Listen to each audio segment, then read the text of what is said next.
Yo, people, you telling me back again for another Red Talk. Big up the chat. You know what I mean? Got quite a few things to cover today.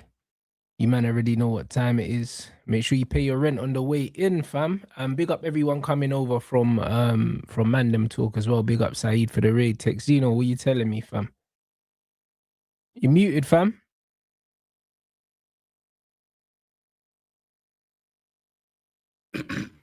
Yeah, you're good now. You're good. Yeah? Yeah, All yeah. good. Come on, man. How are we, bro? I'm good, man. What you telling me? All good, man. Bros, life is laughing, man. Life is laughing, and Saeed will say. So, yeah, man, just doing our thing. You can see, man, just copped a little home sauna, bro. You know what I mean? Man, just copped a little home sauna for the hamstrings. Obviously, the season's coming up, back in pre-season as well. So just ensuring that I'm doing those recoveries, man, is really important, bro. Really important, man. So, yeah, man, just apart from that, yeah, man, let's talk some ball, man. Haven't been live in, obviously, a week. Haven't been on Mandem Talk for a while. Been very busy, man. So let's chop up some ball, man. Been missing it, bro. Nah, 100. Big up the chat. Man saying United have identified Camavinga and Sanderberg's midfield signing. But I don't even know why I'm going for Jamie Jackson, bro. I think it's Sanderberg, bro, personally. That's what I think we're doing, innit? But I ain't got no intel, I ain't got no nothing. I just from the energy that I'm getting from Michael Carrick, he just seems like the perfect profile, bro. I'll be real. So we just need to wait and see. I definitely believe it's a player that's in the Premier League. That's what I believe. Because if it wasn't, I feel like the deal would have been done already. Do you know what I'm saying? Yeah, bro, from the first two signings, yeah, I have no clue who we're gonna sign. That's the God's honest truth, bro. It's up in the air, but it does look like in terms of what we've identified, Carrick does want to play a certain style of football in terms of just keeping the football. Maybe not style, but the intention's there. The intention is to keep the football.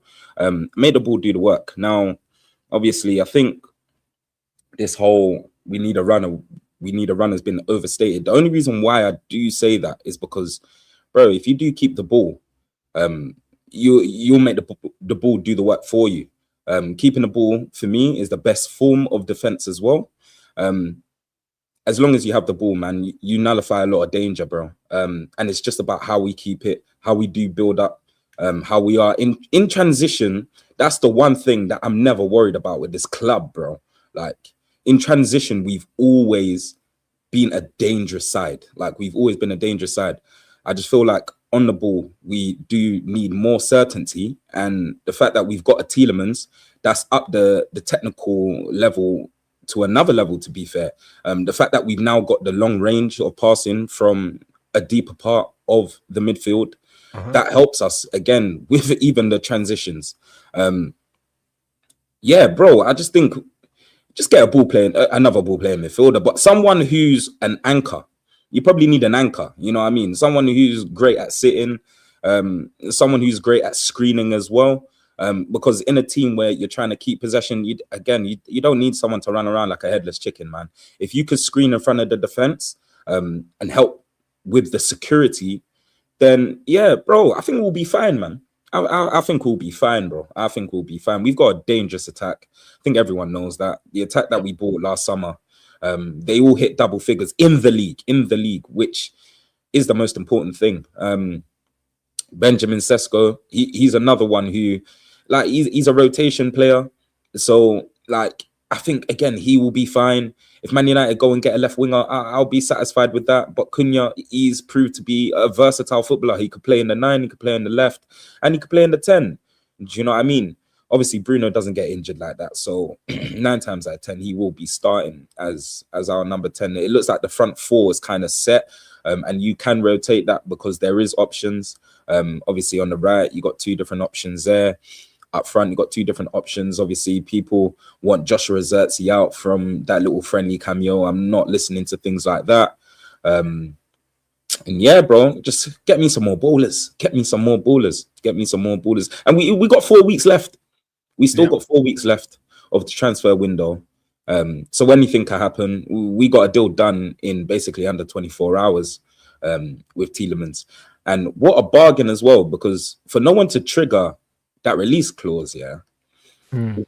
Madness, bro. Like a 35 million pound release clause on a Yuri Tielemans who dictated a European final last year is, for me, like, so it's a bargain, man. And it's a very good bargain, broski. Very good bargain, especially for us. 100. Bro, listen, I'm of the opinion that no news is good news, innit? Like I've already seen it. I've already said it. From what they've done since they've come in, the football operations, because you got some people still arguing that the Glazers are involved in football operations when factually they're not. Literally, Ineos literally purchased the footballing operations. That's what they paid the money for. So that's what they're responsible for.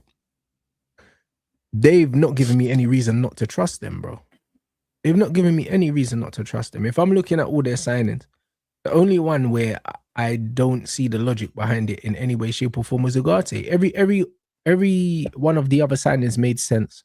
Do you know what I'm saying? And the majority of them have worked out. If you turn around and you say Cool Zexy hasn't worked out, it's not worked out for a multitude of reasons, but it hasn't not worked out because he's not a good footballer. Like we've seen it not work out for good footballers at this club before. So with that being the case, I completely trust these guys because if they're gonna get one wrong, every 5, that's fine by me, bro. That's a good enough ratio. That's a good enough ratio. Because if we bring in 5 players this window, and 4 of them are hits and 1 of them's I'm not sure, I'll take that right now. Yeah, and I mean, not every signing is going to be a hit, though, bro. Do you know what I mean? Precisely. Every signing, yeah, but bro, precisely every signing is a gamble. Every signing is a gamble at the end of the day. So, yeah, just go and get me some more ballers. I like who we are identifying. I think everyone just wants us to go break the bank. Obviously, Chelsea's gonna make 3 signings in the last 3 days. Everyone wants us to go break the bank. They've signed some Argentine youth, and now bro, someone else has just come through. No, Lacroix's not. Lacroix's not. Oh yeah, Lacroix. Oh, is it not? Is it not? Lacroix's meaty anyway, and Rogers. I don't rate Rogers like that. 117 for Rogers is crazy. Let's speak about that. I know you've obviously spoken about it a few times. Yeah. My opinion now. It's not to slate Morgan Rogers. I've mentioned it on here when we've had our debates with Jude Bellingham and Morgan Rogers. I just think he's a very one-dimensional footballer, innit? That's exactly what he is. He's extremely limited. Yeah, I think in terms of even him playing on the right last season, Unai Emery seemed to utilize him very well. He didn't just play off the right, played off the left as well. The game where he scored the brace against us, both of them were off the left.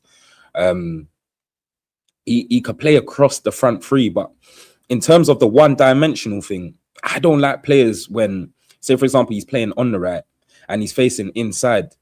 He can only stay inside. He has no sort of jink or guile about him where he could then turn and go the opposite way. His change of direction is very shocking because of how he's built, in it. Do you see what I'm saying?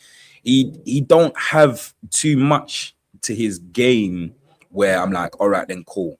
He's 117 mil. Where I see he stands out is probably his long range shooting. Like he could strike a ball. He's got clean ball striking, but he's not bagging 10, 15 of them a season to warrant 117 million pounds. So me seeing the fact that man got Cunha for half the price, I'm like, I'm satisfied with that. Like I'm more than satisfied with that because Cunha for me is twice the player. Cunha for me can go on the outside. Cunha for me can play in 3 different positions, but play them very well. But most importantly, he's very impactful. Even when Cunha has like a poor game, you could correct me if you think I'm wrong. But when I see Cunha have a bad game, he still does couple things in the game where you're like, oh, that's quality, or oh, there's a moment there. The quality there. That was a moment. Exactly. So it's like with Morgan Rogers, if he didn't get that assist for Anthony Gordon, which was his only option to whip the ball in behind, by the way. which it was a good cross. Don't want to take that away from him. He was literally anonymous the entire game. Like, I'd have done nothing in that someone game. like me screaming for Saka, bro. He had someone like me screaming for Saka. Honestly, so 117 million pounds. It just shows you where football is at the moment as well. This brother is like a bigger, stockier Rashford, bro. Yep. Man just picks up the ball, runs with it, and shoots, blood. That's it. Like, bro, I think Rashford's got more to his game than but that's what I'm saying, bro. He's super limited, bro. Like, he is. It's just one of those ones. Like, what, bro? When Don was telling me ball carrying's his best attribute, ball carrying's not an attribute. Like, anyone can carry the ball. Like, I don't understand. Like, ball carrying is a myth, bro. Like, what is that? I hear you. I would take ball carrying as an attribute to a certain extent when I look at like Kovacic and I look at the younger Luka Modric, how they used to glide with the ball, but these men are dribblers, though. These men are dribbling.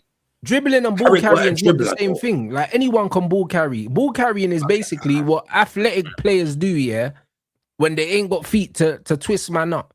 They just run with it into space. That's what they say Declan Rice does, he carries the ball. Athletic man run into space, they call it ball carrying. Ball carrying is the biggest waste of a fucking attribute. Ball carrying. Brother, do you know what I mean? Harry Maguire carries the ball, bro. Harry Maguire carries the ball. He steps into midfield, bro. That's what ball carrying is. Man are taking a piss with this ball carrying thing. Build an end though, like Morgan Rogers, in terms of like dribbling past 3-4 players. I see one little cameo against Leeds at Ellen Road. And apart from that, I ain't see nothing else with the ball carrying still. Bro, that is crazy. Man, in terms of dribbling though, dribbling past players, you know what I mean? Like, in terms of dribbling past players, I don't really see that. He's a powerful runner. I think that's where the misconception is. Do you know what I mean? The same thing with what you said. Runners for ball carrying. This is what I'm saying. If you're a powerful runner, it just means you're a powerful brother. Exactly, bro. Like, that's exactly where the misconception is, isn't it? But yeah, in terms of tech and that, like, he'll score a little worldie once in a while. He'll probably score one for the Chelsea, like maybe even on his debut or something like that, innit? Just to rally up the troops. But then you find him going anonymous in games, man. Like, Villa fans say it to me. Obviously, I'm in the Midlands, bro. Like, they find him going very anonymous in games, but they say he's got quality in it. Like, I think his only quality is his Villa ball strike. Fans were crashing out more when we signed Yuri Tielemans. Yeah, they're not crashing out over Rodgers. They're not. Do you know what I'm saying? Them man are like, you know what? He's a decent player, but fuck, like, they've had Chelsea's pants down, bro, for 117. Like, you know what I mean? Yeah, 117s, bro. That one there is like, bro. I don't know what happened there. I genuinely don't know what happened there, bro. If I'm being very honest, still, you get me. But Chelsea are trying to make a statement, man. But I just think they made the wrong statement. Do you get what I'm saying? Do you know what I mean? I think they're trying to make a statement and they fumbled, didn't it? Morgan Rogers, 117 mil. Brother, how many times have they broke the bank for guys, though? Like, Kepa was 80 mil. Yeah. Enzo, they done a mad thing for. Caicedo's the only one that they broke the bank for that's looking worth the money.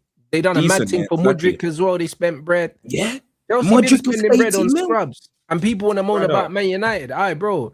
But you know when they talk about ruining the market and that, bro, when you look at the last 10 signings, most expensive, we're not even involved. Yeah, I hear it still. I said we're not even involved. We're not even involved. I hear it. I I need to see that still. Man, ruin the market, bro. We're not involved. You know what I'm saying? Yeah, what's man talking about? That man have to go down the graph and that. We're scrolling and that. Yeah. Do you know what I mean? I need to see that still. I need to see that. It's crazy. Yeah, they've been doing that though. Trends big you up as well. Like, bro, Torres 50 mil, and then people forget the season just before Torres left. The only thing he did was bag a brace against the Chelsea. Like, he done nothing. See, when the new Total 90s come out, the new maker Total 90s, Torres shut down. Torres I believe he just became more stockier because he was a bit more skinny and aggressive before. Because I remember he used to bully Ferdinand and Vida. He used to bully them too. Like, he was aggressive. He used to occupy centre halves. He used to split lines. But then My goodness God. And they were still willing to break the bank for him. And they've gone and done it year in, year out, probably from then. Romelu Lukaku, bear in mind, right? We already broke bank for Romelu Lukaku. He goes over to Inter, does his thing, and then they break bank for him. So, bro, I'm not worried, innit? Like, But these they men spent dough on a scatter bread. Lukaku that weren't doing nothing either. 90 mil. Bro, they have bread just to spend, broski. Do you know what I mean? They have bread just to spend. So, Morgan Rogers, my opinion, 117 million. The only way my man can repay that, bro, is genuinely by getting them He's got to into deliver title these races. man a mad thing. Champions League. Madness, bro. Do you know what I mean? At very minimum, man needs to deliver with 1 game a week. Do you know what I'm saying? Because bro, 117 117 for is Morgan Rogers crazy. shows you where the game is, though. That means it's that's the British transfer record then, isn't it? Because it's above Anderson. Yeah, because Anderson was, and then in Morgan Rogers. And again, you want to make a statement, and you done it with the wrong guy, fam. The wrong To be guy. fair to him, yeah. One thing I will say for Rogers though, you're replacing fucking Garnacho, bro. Like, brother, I can't lie. What a through ball that is. Yeah. You don't even need to be good. You just need to be better than him. You know, facts. Yeah. No, it is true. It is true. And to be fair, that's not hard to find. I mean, you probably didn't need to spend 120 to do that. However, you're right. It is an upgrade. And for me as well, the fact that Garnacho's gone to Villa probably shows you exactly where a lot of our fan base kind of lie with their opinions. Because remember, these guys were screaming, "Viva Garnacho." How dare you? No, how dare you, bro? You know, I grew up listening to that song, Cristiano, bro. Viva Ronaldo, broski. Running down the wing, bro. Here United sing Viva Ronaldo, bro. Garnacho, rude boy, bro. The man that begged Cristiano every bit of abuse bro, I got from Garnacho stands. I'd bought an island, blood. You might never see me again. Brother, I'm telling you, this Garnacho guy is the biggest fraud. He begged Cristiano after scoring against Sociedad, to do his third celebration, not even the Sui, cuz. You're a young man and you're doing the old man thing.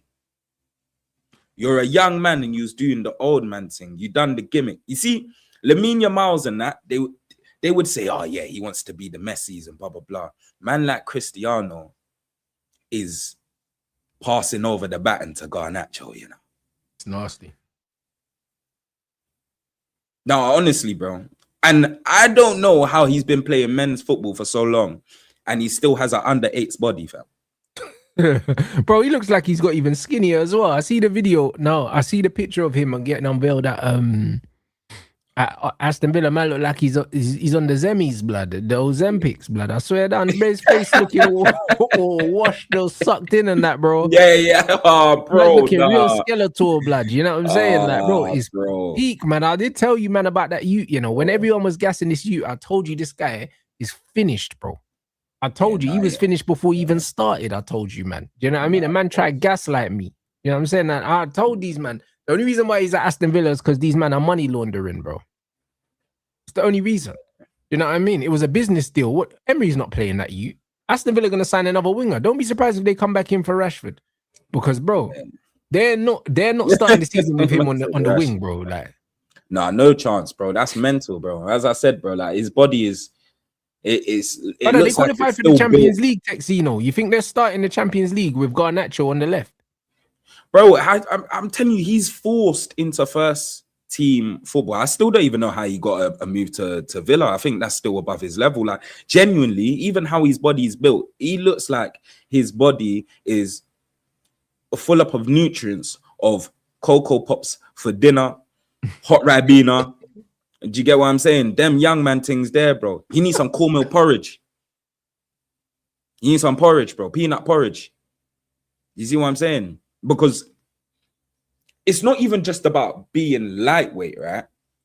I said it to you the other day. You look at someone with like a JJ Gabriel, who was talking about the academy players and the youngster we signed from Spurs. it's great to have something that's distinctive about your game, especially as a youngster, as a young winger, someone who's meant to be painted as a superstar. It's always good to have something very distinctive about your game. If you was to ask someone, all right, cool, what do you rate about Garnacho? They'll say he's quick. I think his speed is even overstated. I think his speed. He's not quick, bro. He just direct. I think he's very direct. I think he is very direct. But then being direct and then running like you're a bat is two different things. Do you know what I mean? I think he runs into a load of blind alleys, and it's not because of even just the ability. He has no brain. You can see there's no footballing brain there. Like in build-up, what I used to struggle with when I used to watch Garnacho was if he received the ball kind of deeper, maybe in the second third, first third, on the touchline, there was nothing that he can do but a bounce pass from where he's received the ball from. Like absolutely not. Like he offered nothing. And yeah, it's fine to keep the ball, but then in the final third, he's so predictable because there's nothing there, innit? Yeah, do you know what I mean? He can't go down the outside because his left foot's way too weak. Cause like, do you know what I mean? Everything about him's too flimsy. He's always falling over the ball. If he's met in a 50-50, man's getting sent into row Z. Like, he's lucky. Genuinely, he's lucky. That's what I've got to say about Garnacho. I think he's genuinely very lucky to be in the position that he's in, bro. Oh yeah, he's failed upwards because he's gone to a team that's finished above the team that he was at. Do you know what I'm saying? And the funny thing is, when he went to Chelsea as well, he tried this Man United. You know what I mean? When they said they asked him about his decision, and he kind of insinuated, "Yeah, well, cool. Look at the table, innit?" That man went to a team that was above his old team, and then we ended up pamming them. Do you know what I'm saying? And they ended up finishing 10th. You get me? So everything man said is just absolutely just collapsed him, bro. He's an awful player, innit? And the thing is, he's not likable as well. And I've been saying this when I was at war with his brother online. Yeah, I've been telling you, man. I said he's not even likable, bro. This is how I know. Yeah, you see these D riders, yeah, that man want to call consumers of football content. These man was sucking off Garnacho, and it's like, brother, he's not even likable. He was never likable. There's nothing about his character that made me think, you know what? He seems like a cool youth. Like I want him to do well, bro. He's a moron. And it was so obvious he was a moron as well. You know what I'm saying? So, but for now, he just gets cooked every day. Everyone cooks him. Even Jennings, yeah. What's that? What happened with Garnacho's brother? His brother was trying to do the Twitter thing, bro. Like back in the day when he had all them mutants on his side and that, bro. And then I won the war, fam, and his brother went missing, bro. You know what I'm saying? But you and Garnacho's brother directly? Bro, yeah, bro. Like, bro was kind of like, bro, quote tweeting me and them things there, bro. You know what I mean? Man, to flame them mutes up. You know what I'm saying? And I look at them. You know what I'm saying? Now look at them. You know what I'm saying? Word to Jose, blood. You know what I'm saying? That's it, bro. Look and see where they play, blood. If they play and that. You know them way there. This is it, Jose. Them famous quotes. And this is what it is like. Garnacho's a scrub, innit? And the fact that Chelsea fans are celebrating he's gone, and then Aston Villa fans are lamenting his signing, that Jennings was like, yo, he's a detestable human being, bro. And it's true. You know them ones, you know what I'm saying? Reprehensible and that. You know them ones had my guy Gabby having to get out the dictionary. Do you get what I'm saying? This is exactly what it is. He's a horrible player and he's got a horrible attitude as well. So I can't believe that people liked this guy. I can't believe people were caping for this guy. I can't believe people actually thought he was going to be a success. He was never going to be a success because he don't have enough football in him. Word to Graham Souness, bro. And I keep telling you guys, you see these players that don't have football in them, sooner or later they get exposed. Yeah. You can't keep getting away with not having, the basic footballing ability, bro. Like, and this is the conversation I was having with Don the other day. You can talk about players' inconsistencies and all these other things. Most of the time, inconsistency from players comes from lack of ability.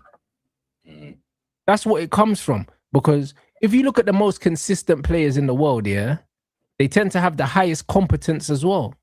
They tend to have the highest grounding. That's the reason why when you see Rodri, more often than not, he has a good game because his basics are just way higher than everyone's. Because the truth is, yeah, in football, for the most part, yeah, the difference between the good players and the great players is the ability, yeah, to perform the basics at a very, very high level, bro. Because let's be real, there ain't many Ronaldinho's running around now. Do you know what I mean? There's not, apart from, I mean, Neymar's done. There's no Neymar's running around now. There's no one running around doing sombreros and rainbow flicking guys and that. Do you know what I'm saying? The closest that you're getting to real flary players at the top level is probably Lamine, and even Lamine is not Neymar level flair. Do you get what I'm saying? Yeah, he's got a nice little jink and a little 360, but Lamine ain't that level. So when you look at it, yeah, the top players are just doing the basic things to a high level. When you look at Kvaratskhelia and players like that, man's just got a jink. That's it. Like, he's not out here doing 4 step overs and lifting the ball over man's head and all that. Doué tries to do all that shit and he can't get past, man. You get me? So, like, when you watch it, yeah, there's not loads of people doing the madness. The best players in the game right now are doing the basics very well. You look at Elise, bro. He just does the basics very well. Good first touch, good little drop of the shoulder, good weight of pass. That's it. Man's not, you get me? Man's not doing craziness. Do you get it? Like, and the reason why Elise can perform consistently for the most part is because his fundamentals are a very, very, very high level. That's it. First touch, weight of pass, decision making, the ability to understand where you are, your spacing, your spatial awareness. All these things are basic things, but when you can apply these basics at a high level, the good fundamentals is what makes you a consistent player. Yeah. The players that aren't consistent, like when we talk about Cunha, he's not consistent. Yeah, sometimes he has stinkers, but that's because his fundamentals let him down. They do. Cunha's first touch lets him down a lot. Do you know what I'm saying? Do you know what I'm saying? Like, his weight of dribble lets him down a lot. Do you know what I'm saying? His fundamentals are not reliable. And when you don't have reliable fundamentals, you can't be consistent. Do you get what I'm saying? So of course, when people are talking about inconsistent players, it's because their fundamentals aren't consistent. That's it. It's got nothing to do with anything else. I don't know any players that have amazing fundamentals, yeah, and they're consistently bad on the ball, bro. It don't happen. Doué's fundamentals are very good. It's his decision making that's shit, because I don't see Doué having bad touches. Like, he just runs into people. Yeah, his brain is not there. Yeah, he's the complete opposite, isn't it? He's the best player opposite in the world. If he had football IQ, he'll be unplayable. Yeah, but I think he's developing that. He's definitely developing that, because it's similar to a Doku thing, isn't it? It's very similar to a Doku thing. It's just in terms of the end product, man. Like, these lot ain't got it, and sometimes it's not even just the end product, bro. It's knowing when to beat a man, where to beat a man, etc. Do you know what I mean? That's still IQ. Those little things, bro. Yeah, of course, yeah, bro. Like, spatial awareness, all of this comes down to the intelligence, bro.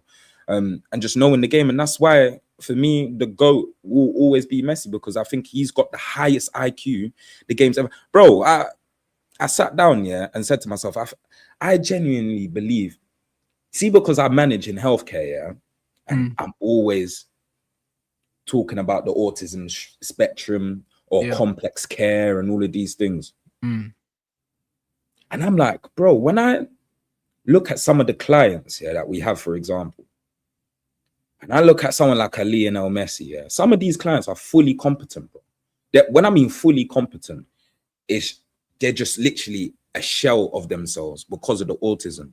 But when they are expressive at one thing, bro, there is this client. When I mean he is a genius when it comes to maths, bro. He is a mathematician. He's almost like a human calculator, bro. Do you know what I mean? I feel like Messi's got a bit of autism, bro. He's on the spectrum. Yeah, but he probably does. Because the only way he could express himself is on the football pitch, but he does it to a different level. Everything he does is significantly higher than everyone else, bro. Yeah, it's nuts. It's crazy, bro. Do you know what I mean? I think you have to be that good, like that sort of, have that IQ in order to play in it. You can be slow, you can be this, you can be fat. If you got IQ and tech, you can run the show, bro. People like Wayne Rooney, they never had a footballer's body, fam. They never had a Yeah, football. yeah, nah. Rooney didn't have You a get what I'm footballer's saying? body still. Ever, bro, ever. One thing he had, yeah, you could tell he was raised from the road, and that's why he's a street baller. Yeah, he had that dog in him, like that South American dog, bro.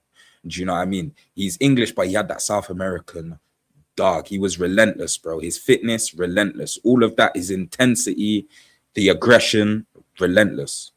That's what separates him from a lot of these other ballers that don't really have fundamentals in it. But his tech is outrageous, bro. The long passes, the IQ, the way he used to drop into space. He could turn on the half turn and just pick out a beautiful pass. Like the technique as well. He had that little swaz, you know, when you swing the little left arm. Like he had that technique about him, but the IQ was essential, bro.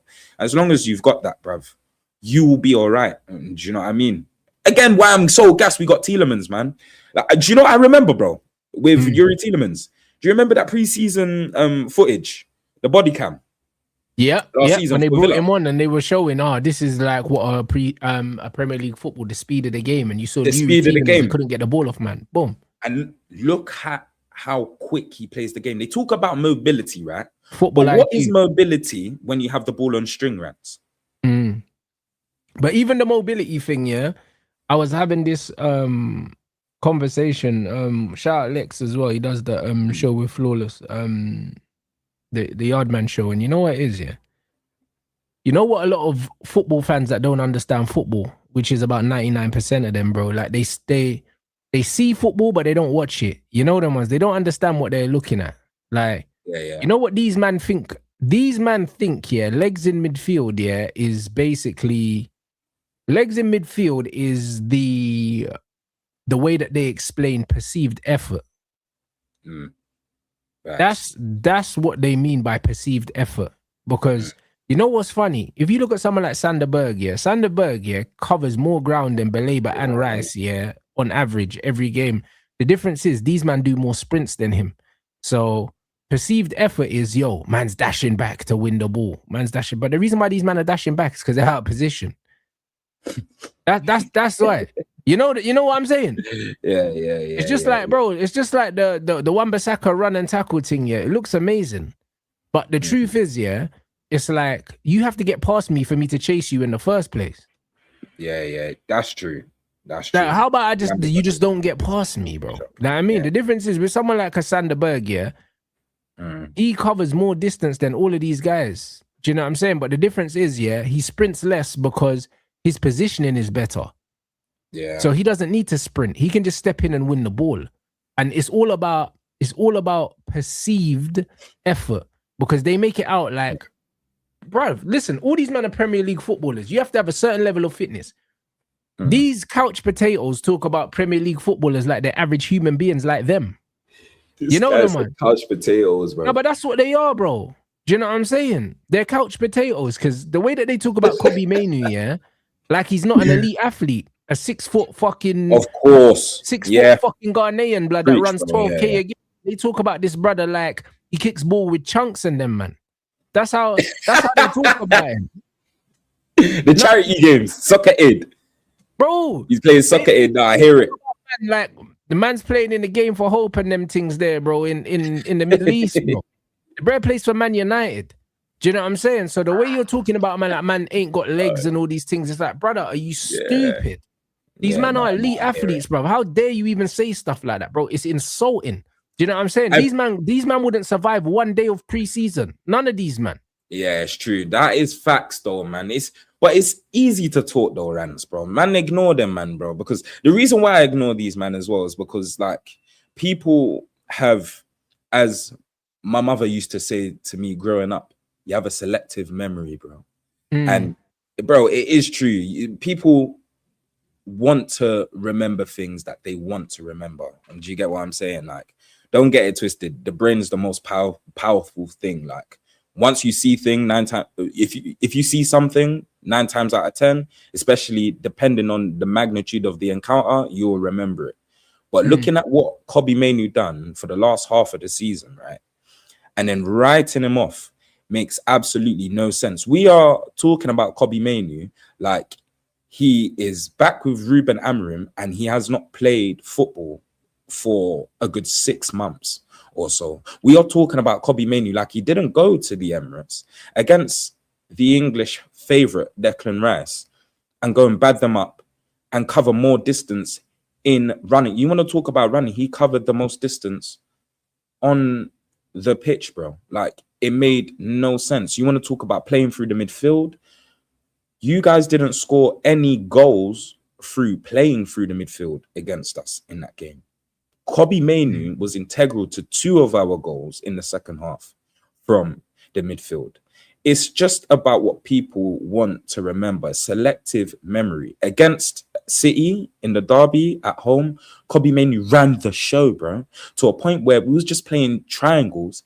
And he was laying these men off the park. Of course, bro. And he was the conductor with the baton, brother. He was the conductor, bro. And everyone was playing to his harmony, bro. Do you know what I mean? He's the young governor. He's the midfield governor, bro. Genuinely, I love the way he plays football because he plays it at his own tempo. He plays at his own tempo. 9 times out of 10, he's never losing that football. Like, it's secure at his feet, bro. Offshore account. Do you understand? Bank vault. Trust me. Like, these sort of ballers, yeah, the fact that they're overshadowed nowadays, and then I'm watching Morgan Rogers go for 117 mil. I'm gonna be selective with the people I talk ball with as well. Like, I'm gonna be selective. Like, it's as simple as that. Because what's the point of arguing with people that don't see what you see? Do you know what I mean? I see what you man see. I see the pace and power and all of the stuff that you guys are talking about, right? And just understand ball at a deeper level, bro. At a deeper level, exactly that, bro. Because my first football memory, yeah, at the end of the day, was kicking ball on the roads, bro. That's the truth, bro. Against olders with the most tech. No one cared about a man who was quick and that. Those lot were the clumsy man that used to play in jeans and Astros. This is the point. Do you know what I mean? Them man used to slide tackle on concrete. Any man that used to slide tackle on concrete shouldn't be playing the professional game, bro. That's the truth. Do you know what I mean? But I grew up playing because of the beauty of the game, bro. Going home after school, watching, bro, just all flair players, to be honest, bro. They weren't just one player for me. Do you know what I mean? I was just watching pure flair players, bro. Like, I remember Hazard when he was at Lille before he came to Chelsea. Because all I was doing was watching these man's comps, bro. Do you know what I mean? I was watching Hampton Ben Arthur, Adel Taarabt. Made me buy CTR's blood. But the wickedest thing is, yeah. But the wickedest thing is, I appreciate, yeah, those kind of players just the way I appreciate a Rodri. You get me? And a Sanderberg and them, man. I appreciate those kind of players as well. But what people don't understand is, yeah, it takes a very, very high level of competence, yeah, to be able to play the game so simply. You know what I mean? Because even when you watch someone like Tchouaméni, man say, oh yeah, like he's a boring player. Yeah. But brother, do you know how technical this youth is? Like, his ball manipulation and everything is really, really good. Just like, what's his name, Warren as well, Zaire Emery and them. You see youths like that? Like, bro, he's a mad techie, bro. Even though he plays the game bare, like, normal, like 2-touch and that and basic. But do you know the level of competence you have to have to make 2-touch football look that easy, bro? You have to be mad tech tough. You have to be mad tech tough. You know, the most simple ballers, most of the time, there's nothing simple about the way they play. Yeah, there's nothing simple about it. Like, they're so good that they're able to peel back their game all the way back and just not use that. That's just in the vault, just in case I need it. Do you know what I'm saying? And able to make the game look really, really simple, you have to have an exceptional skill set. Someone like a Michael Carrick, someone like a Sergio Busquets. The reason why these guys can play the game and make it look so easy is because their man's bag is so deep. They just take out what they need for the job. That's it. They just roll up with the tool they need for the job. They're not doing the do-a thing. You know them ones there. Like the do-a thing, man's using tools that ain't needed for the job, you know. You know what I'm saying? My man's bringing out a fucking screwdriver to change a light bulb and them things there. Like, bro, man don't need that. Like, man don't need that, brother. Do you know what I'm saying? Man pulling out all sorts of madness. Like, just play the simple pass. What are we doing here? Why are we doing all this stuff? Do you know what I'm saying? But these men they have the ability for emergencies. You look at someone like Thiago as well, Alcantara, yeah. Bro, the guy's got the feet of a winger and that, bro. But more times, man, just playing the game 1 touch, 2 touch, bro. But he's got it. Yeah. We don't need it. Do you know what I'm saying? So we don't use it, blood. Every time he got the ball, he could just run with it if he wanted to. Because he's got the ability. But just because you have something don't mean you need to use it, bro. And that's the reality. So, like, I feel like you have to have a super high level to be able to understand you can just peel it all the way back. All the way back. And just keep it super, super simple. So, a lot of the time when they see a player with no frills, no spills and that, people mistake that for a player being basic. Actually, in order to be basic, you have to have a certain level of, you have to be able to do the fundamentals to a super, super high level to even look basic. It's true, bro. It's true. It's facts. You get what I'm saying? So I think a lot of the discourse around what the team needs, around a lot of players, like, it's very, it becomes very, very clear to me when I'm hearing the way that people are speaking about things that they don't understand the mechanics of the game. Because if they did, they would understand a lot of things that they feel like are important are not that important. But then this is the funny thing. This is what I mean about the reactionary era. Hold on, I think your microphone's ruffling or something. Hold on. Can you hear me? Can you hear me properly?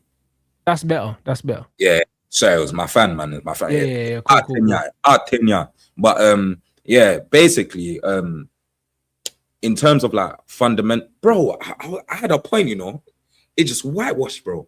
No, man was saying that the stuff that people deem important, like, man is seeing that it's not important. Yeah, so like in terms of like importance on the pitch, yeah. Now, the issue I have with reactionary football fans, that's exactly where I was going to.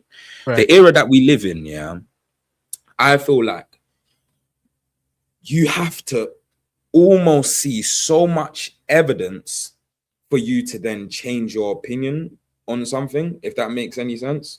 So like, we had Amad Diallo as a youngster, for example, right? Right. They did not push, like the fans did not push for someone like Amad Diallo to go through to a point where he went on loan to Sunderland and Sunderland fans fell in love with this player because of his abilities, right? But these men were gassing Garnacho. And that's what I'm going to. So now, this is where I'm alluding to. Don't worry. I'll be back. 2 seconds. 2 seconds. Here we go. So, boom, cool. So now, he's done this job for Ruben Amorim as a right wing back, showing his heart, showing his desire, finishing games with 8-minute hat tricks. Then in the presser going, I'm willing to play any position and die for this badge. That's when the fans go, Amad Diallo, we love you. We got an Ivorian Messi. Yeah, and the top Reds are willing to say that after so much time, right? Then you have someone like a Garnacho, as you said. A Garnacho who fits pace and power, who fits the new Ronaldo thing, hence why they gave him the name. They just want the image, even power. They just want the feeling. But this is what I'm saying. So it's all off fake characteristics that they build up in their heads. They build up this sort of person where they almost believe it, right? Or sometimes a pundit will go out and say a one-liner that's clipped on Sky Sports and it goes round, and then now this person's known as a pace power merchant or whatever, right? Cool. Brandon Williams, another one, for example. Cool. You look at now, just kind of skipping to this whole midfield thing that we're currently doing, this whole rebuild. We go get a Sander Berg now. We go start popping people off the park, yeah, and we're sitting top of the table. This is just a hypothetical, by the way, guys, right? We're sitting at the top of the table. You don't think the top Reds are going to Sander Berg? I like that guy when he was at Fulham. I like that. Yeah, I liked when he was at Fulham. And you know what? Watch, this is what's going to happen. He's big, he's strong, but he can play. He can really play. And that's what we need. That's what these men are on. It's reactionary, bro. It's very reactionary. And but they are. But this is why the issue we live in. That's where we live. This is why these guys, you can't listen to them. Yeah, facts. You know them ones there. You can't listen Yeah. to them because the truth is, this segues perfectly into what Thomas Tuchel said about the DNA in this country. And people were trying to say that, he's making excuses. He's not making excuses. He's making an observation which is 100% correct. In this country, technical ability is not revered, bro. They admire effort more than competence in this country, which is why, like you said, these men will rather a Declan Rice or a Garnacho because Garnacho runs. They'll rather a Garnacho of an Ahmad because they're not looking at football ability. They're looking at perceived effort. So because Garnacho chases everything and he's quote unquote direct, bro, like even this direct winger thing, I don't even like the term direct winger because being a direct winger tells me that you don't use your brain. Do you know what I'm saying? Like, that's crazy. Direct winger. That means every time you get the ball, you go forward. But football's not like that. Sometimes you need to go backwards. Sometimes you need to go to the side. So the fact that you get the ball and you always go forward, it tells me you're not even thinking. You're not playing the game. Do you get what I'm saying? Yeah. Game, of course. You're not playing what's in front of you. You're just playing your own game. Yeah, of course. Do you know what I'm saying? That's like being a striker and every time you get the ball, you just shoot. Yeah, facts. Man, are you going to call me a direct striker? Facts. If every time I get the ball, I just shoot. Yeah. You're not going to call me a direct striker. You're going to call me an idiot. Because what am I doing, bro? The shot's not on. Just like the dribble's not on. Do you know what I'm saying? Yeah. So the term direct winger tells me that you're brainless. Yeah. And that's what it is. So the fact that in England, they prefer and they rate more perceived effort over to actual ability. This is the reason why they rate players like Garnacho and they rate players like Declan Rice, because it looks like they're working hard. I don't care what it looks like. I care about what it is. Do you know what I mean? And this is why when you have and half of the time it looks like they're working hard and doing nothing, you know. But you're honestly, bro. Yeah, do you know what I'm saying? Do you know what I'm saying? Facts. So it is what it is. Facts. So really and truly, I'm of the opinion that, bro, it's all about what it is. It's not what it looks like. I don't care what it looks like. Because someone might say, this player's working hard. And I'll be like, yo, this guy's a hindrance to the team. Yeah, no, facts. That's the way I see it. Do you know what I mean? So I don't really care, you know what I mean, about all these other things. I think that everyone seems to think that Man United need these legs in midfield. It's nonsense. We need another competent footballer to allow us to keep the ball, push other teams backwards towards their own box so we can dominate possession and we can create chances and capitalize on having one of the most potent attacks in the league. Because that's what we have. Facts. Third top scorers in the league or something like that, bro. And since Carrick come in, bro. So imagine if Carrick started the season, we probably would have finished top scorers in the league or very close to it. Exactly. So what? I think one game under Carrick we didn't score in. One. Yeah. And it was a 0-0. Yeah. So yeah, like, bro, like the game is the game, man. But big up, bro. I know you got a cut now. You know what I'm saying? You know what I mean? Man's gonna keep the show going anyway. But big up for passing through. Is there anything you want to plug? Nah, bro. Same old, man. Just obviously keep watching this space. You know where to find me: Insta, TikTok. Obviously YouTube stuff is coming soon, guys, man. Just bear with. But yeah, man, just love for the love. Obviously, big yourselves up. Smash the lights for Rants as well. And Rants, Bruno G to Arsenal. Keep these lot warm, fam. Keep these lot warm, bro. Because come on, G. Yeah, these men are doing a scumbaggery thing this season. Still. Scumbaggery thing still. I love yo. Love. Whoopsie. They're saying personal terms or something's been agreed with Bruno G and Arsenal or something like that. Is that the bomber? Is that what's dropped now? Because TEKZINHO said something. He said something about it. Or he said that he's agreed personal terms with Arsenal or something like that. I don't know. Is there news on that, guys? Yeah, I know it doesn't mean anything because they still need to agree a fee with Newcastle. But I mean, they're saying, personal terms agreed and a bid's pending. So there's nothing new there. But I just think, like, basically, with what us 70 million, surely 70 million is not even enough to get him. I can't lie, they might need to pay a bit more than that. Do you know what I'm saying? But yeah, I think that when I'm looking at this Man United team and how this manager wants to play, I think I think Sanderberg's the one, you know. I think Sanderberg is the one. So no, we're gonna see, bro. What's this? Again, Ben Jacobs doesn't know anything. Man United don't see centre back options as a priority for the summer other than long term desire to find a replacement for. Again, that doesn't mean anything. I still think that we sign another 3 players.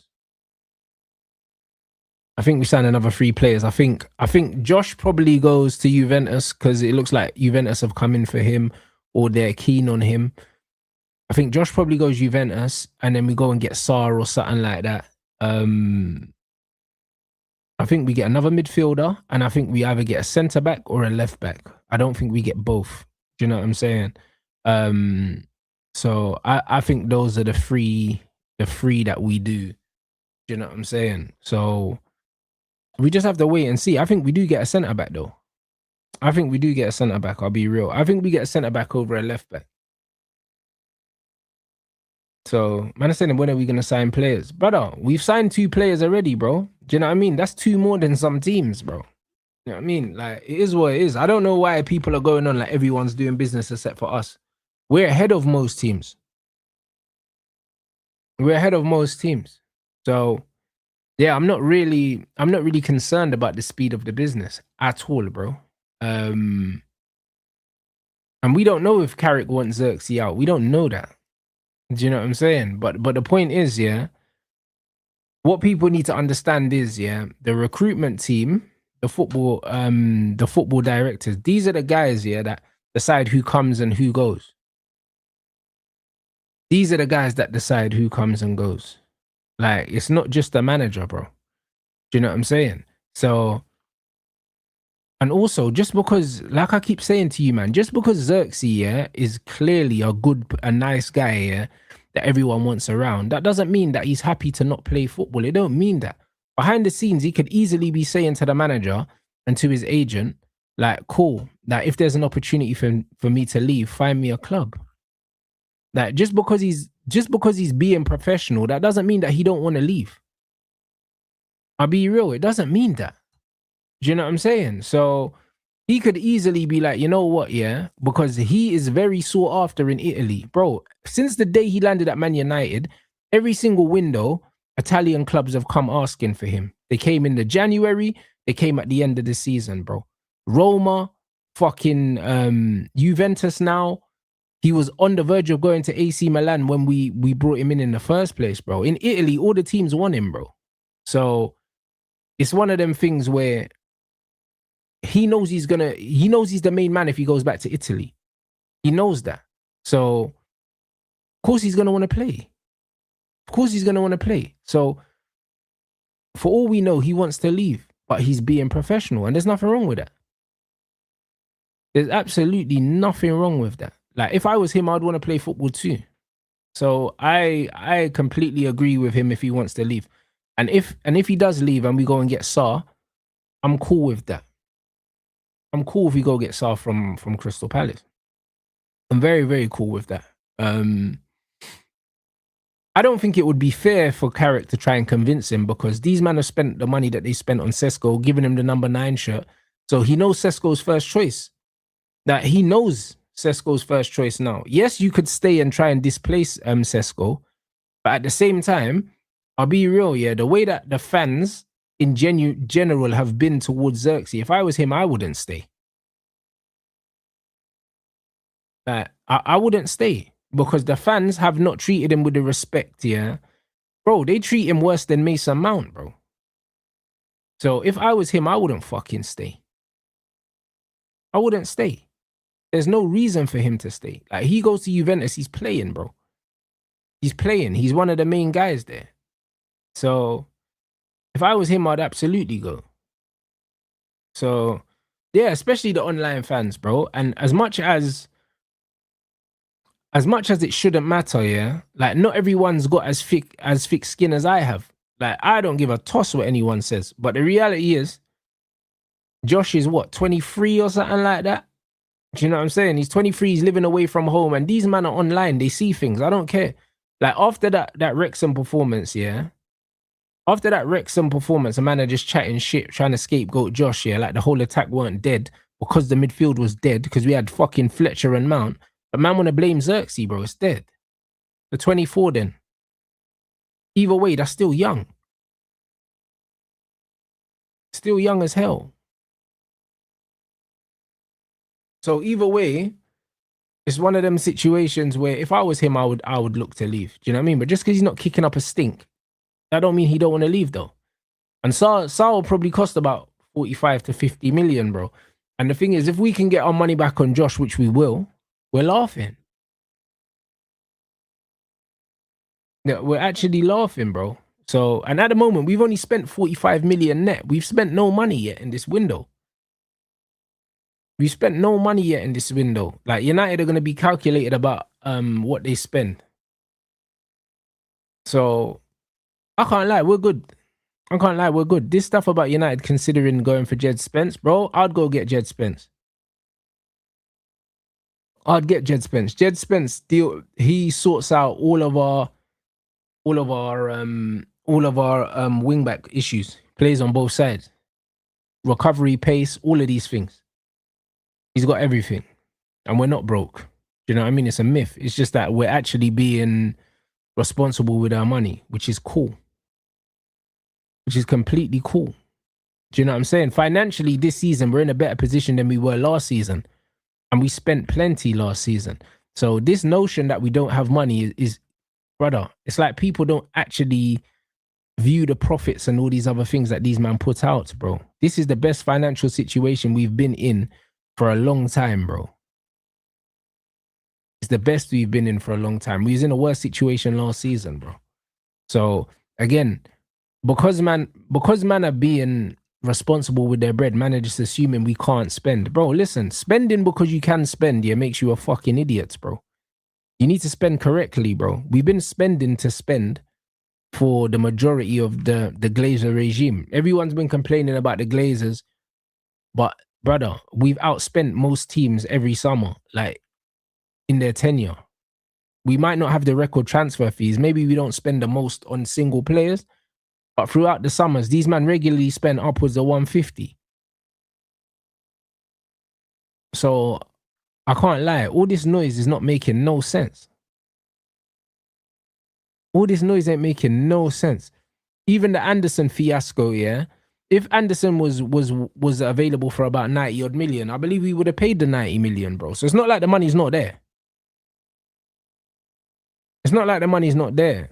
And that's the thing. Madrid love a free transfer. No one calls them broke. But when it's Man United, people want to try and make things up. But this is what I'm saying, bro.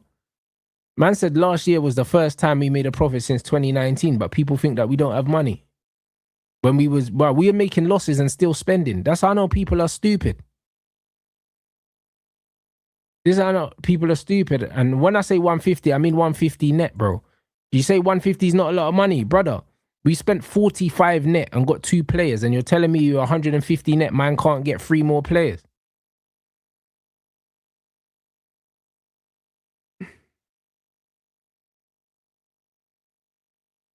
I can't lie, bro. Man, Rants, I've seen better clips of you on. That's nothing new, my brother. I'll be real, bro. You must be new here, fam.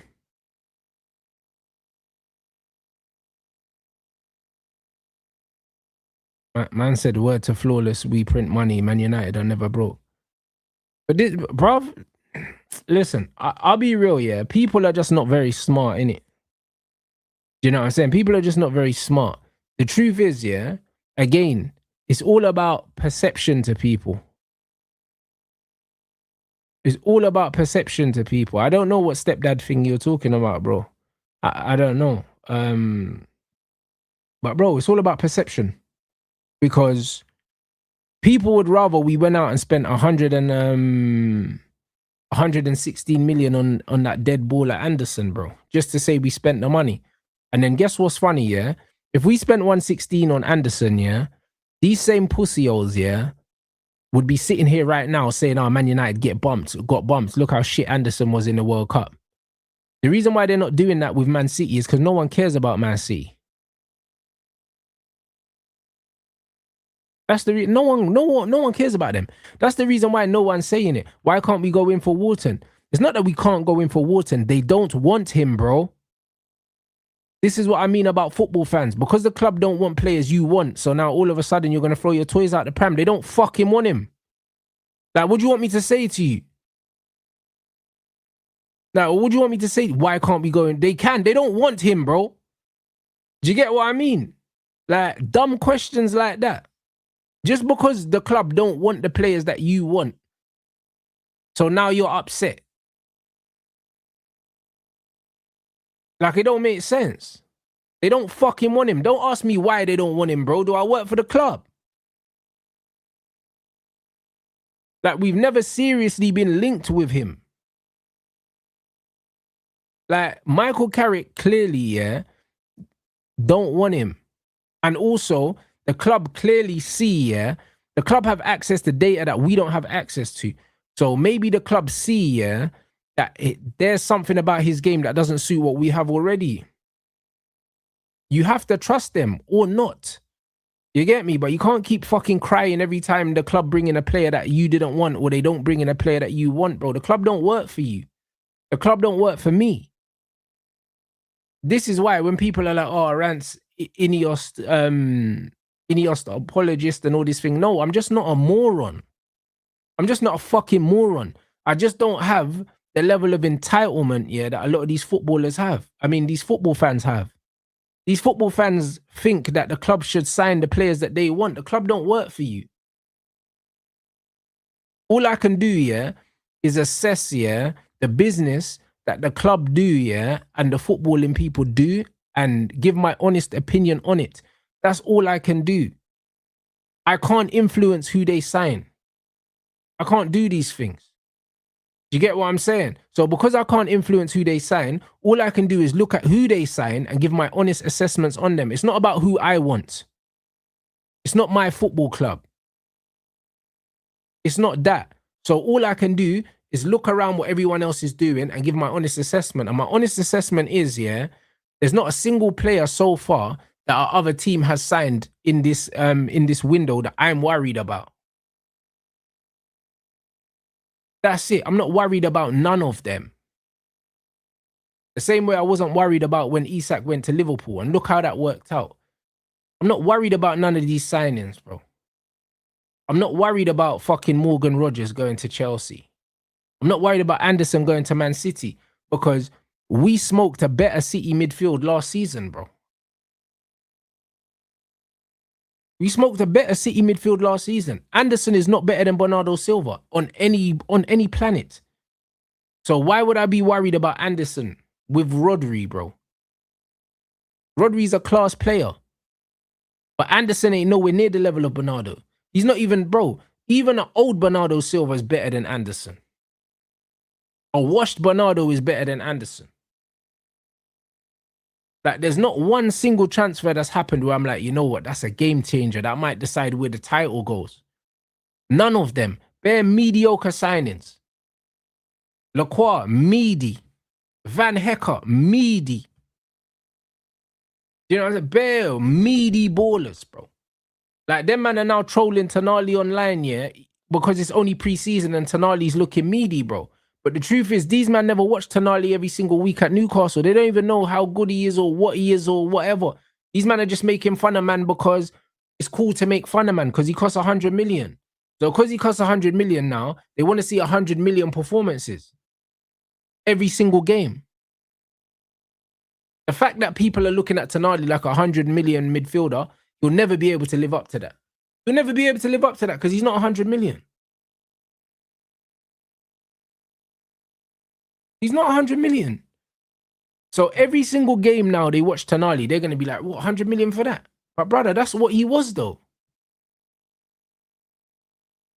That's what he was though. That's what he is. And that's the problem. Same with Anderson, bro. Anderson, yeah, if Anderson went for 30 million, yeah, man might be able to overlook his World Cup performance. Well, 116 million means, yeah, man's under the microscope now. He was awful in the World Cup for 116 million. If he's a 30 million pound player, you can say, oh, you know what? But for 116 million, he's a fraud. He's a fraud. Do you get what I'm saying? So the fact that we paid £35 million for a midfielder, yeah, that's better than all the midfielders that have moved at present. Fuck have I got to worry about? What have I got to worry about? None of them man ain't better than Yuri Tielemans. None of them. None of them. Not Anderson, not Tonali, none of them. Not Fernandez, none of them. None of them. And he was the cheapest. Would man rather we spent 116 million on Yuri Tielemans? The amount. Because the truth is, man don't care about ability. They don't care about ability, bro. They just want man to spend money for the sake of it. Because we got the best player for the cheapest money.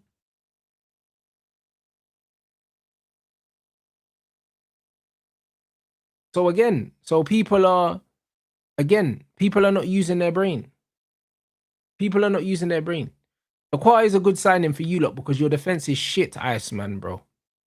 Man have Tosin, yeah, fucking Fofana and Colwell, bro. Brother, of course Lacroix is good for you, man, bro. Chalaba, you'll take anyone. Like, what are we doing?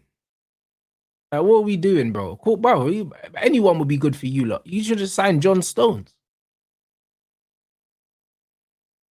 You've taken anyone to put in your defense and make it better. It's low hanging fruit. It's like replacing Garnacho on the left wing. How could you do worse than Garnacho? Like, that little Ute that we signed from Tottenham is better than Garnacho. Could have thrown that Ute in. I mean, I don't even know the Ute's name yet, bro. You know what I mean? And he's better than Garnacho. So what are we doing here? Like, upgrading Chelsea's defense is crazy. It's not hard. It's not hard at all. So, is what it is. Yeah, bro. So, yeah. There you go. TT then. You know what I mean? So, the end of the day, yeah, there's not been a single transfer. There's not been a single transfer where I'm like, yo, this completely changes the landscape of the league. There's not been one. If Liverpool signed like Barcola, for instance, yeah, do I think that signing there means that Liverpool can win the league? No, I don't, bro. I feel like so many teams have so much to do. There's no one signing that any team can make that's gonna shake the whole fucking landscape of the league, bro. None. I think if Arsenal get Bruno G over the line, yeah, Bruno G to Arsenal, yeah, solidifies the Arsenal midfield and makes them even more difficult to beat. It makes them even more difficult to beat. There's still going to be question marks over Arsenal's ability to put the ball into the goal, though. But in terms of defensive competence, Bruno G is an amazing signing for Arsenal. It's as fitting as Yuri Tielemans to Man United. The same way we needed a ball-playing midfielder that could conduct the play behind Bruno and play the ball into positions. Declan Rice needs a babysitter.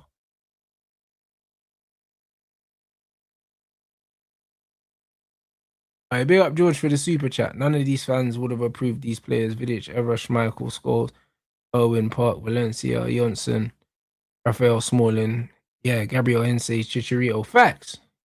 Of course he's better than Rice. That's why I said Rice needs a babysitter. I told you, man. Rice got a different partner every year like J-Lo. I told you, man, already.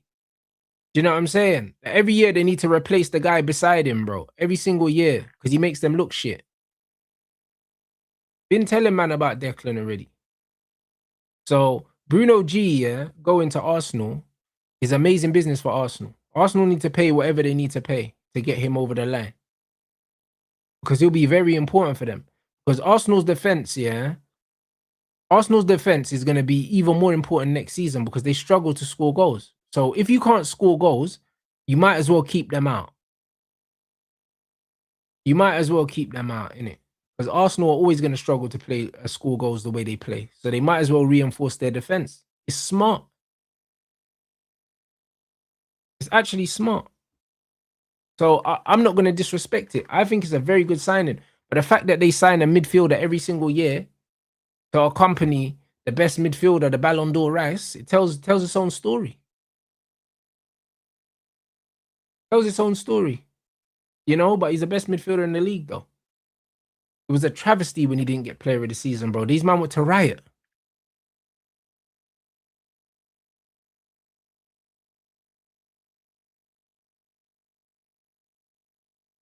They say Saliba's out for 5 months. He won't be out for 5 months. He'll be back sooner. Arteta will give him an injection and send him out there on the first day of the season.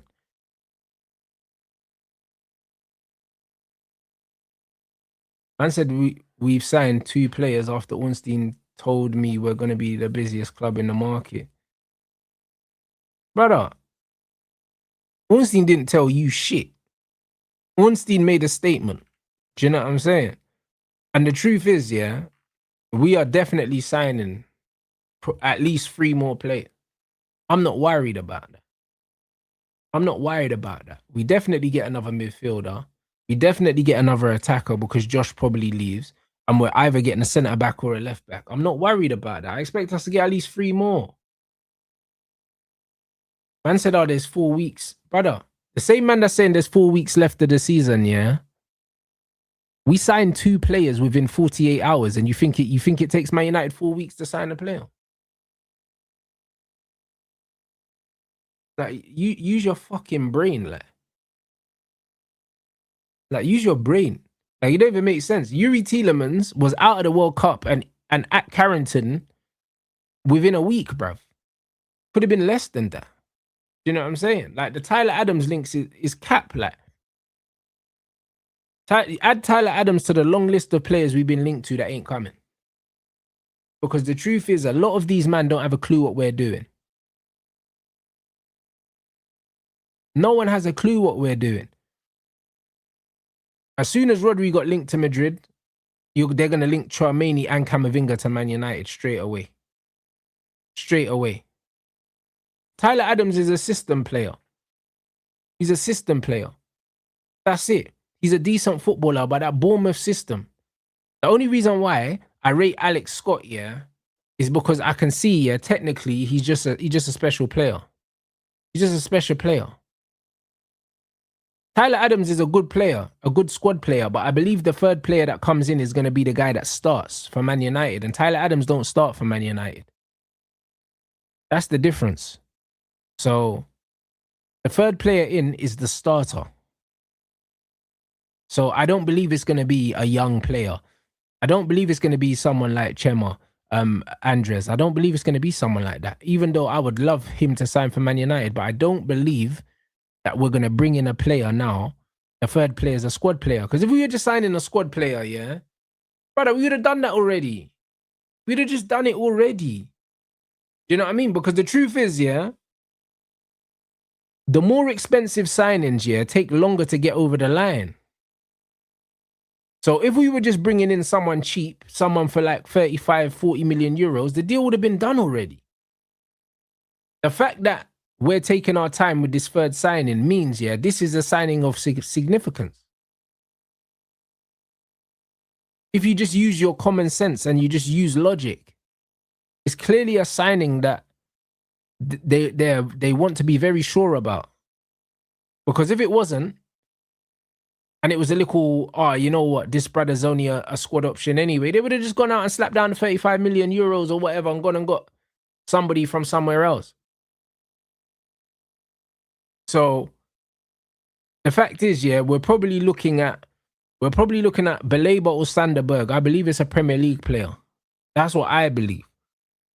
If it was a player from outside the league, I think we would have wrapped it up quicker than that, because a lot of these guys have release clauses or they're playing in leagues where teams need the money.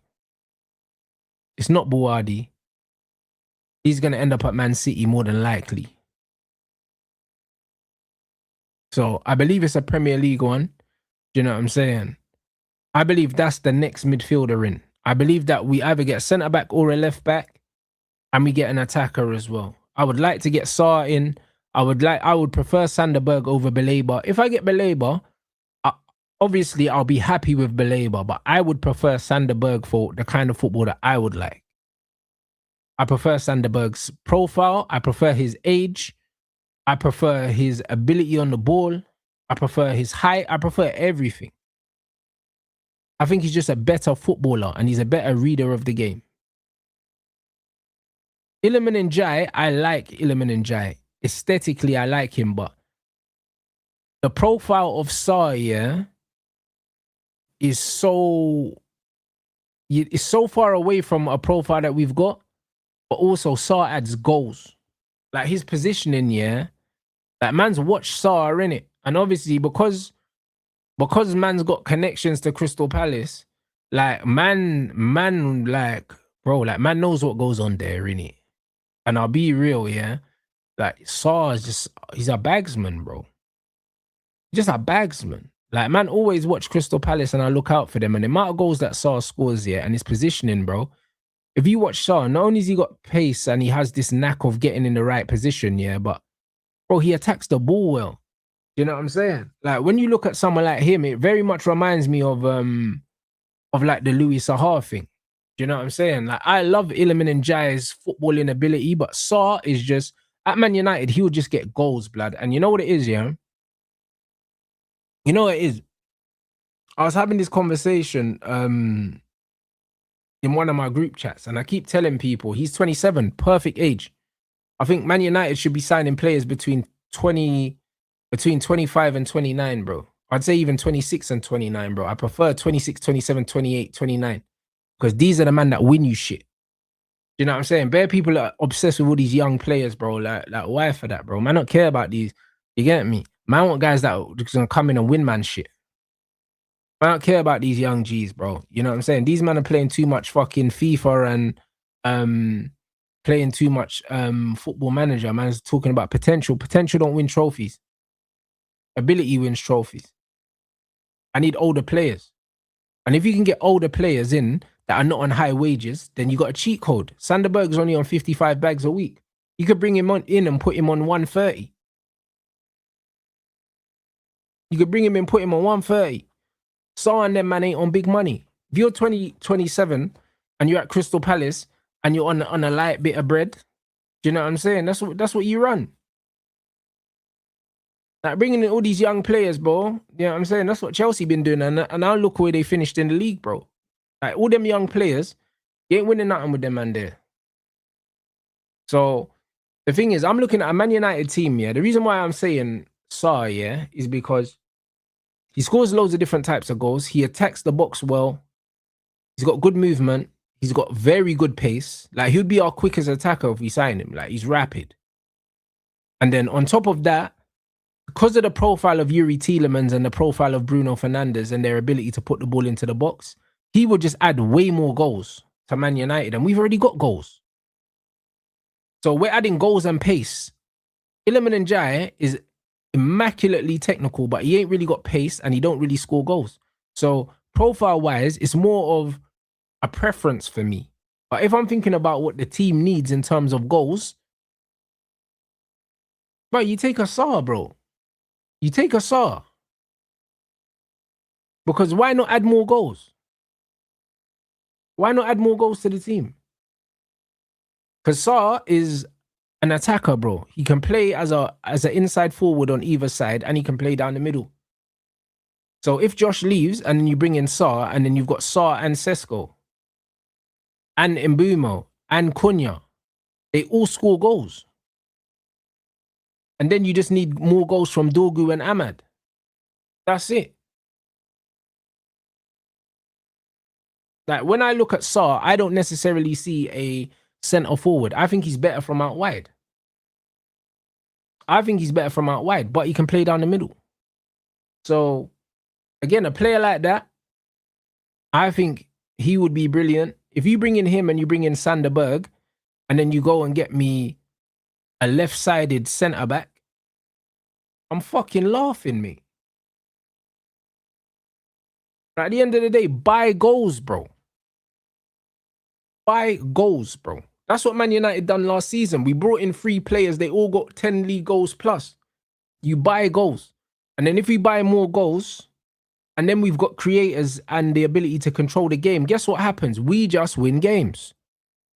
The point that I was going to make earlier was I was having a conversation in a group chat before, and I was saying that people don't understand that your starting 11 don't win you titles. Everyone's so obsessed with the starting 11, but the starting 11 don't win you titles. It's the level of the players, yeah, that step in for your starting 11 that win you the titles. It's always been that way. It's always been that way at every step, bro. Like if you're a Man United fan, depending on how far you go back, when you look at the 99 team, the squad won us that treble. There wasn't one striker that won us the treble. Sheringham played his part, Solskjaer played his part, York played his part, Cole played his part. Beckham played his part, Keane played his part, Scholes played his part, Giggs played his part, and so on, bro. All of these, man, from fucking Ronnie Johnson to Hennenberg to Yap Stam, they all played their fucking part. There was no one player. In 2008, Wes Brown was our main right back. He was our main right back. So this is what people need to understand. It's all about the squad. When you've got players, United have always had players in the squad like the Nannies, like the Andersons, like the Cleverleys, like the Darren Fletchers, like the John O'Shea's, like the Ji-Sung Parks. They've always had players in the squad that come into the game for certain games. And these are the players that win you the titles. They're the players that allow you to rotate the squad and you don't see a drop in quality. Those are the players that allow you to win the title. The reason why Arsenal won the title last season was because of their squad players. It was because of all the times that Marino, yeah, fucking bailed them out when they was playing shit. The guy that they bought as a midfielder that turned up, played up front, yeah, and won them games.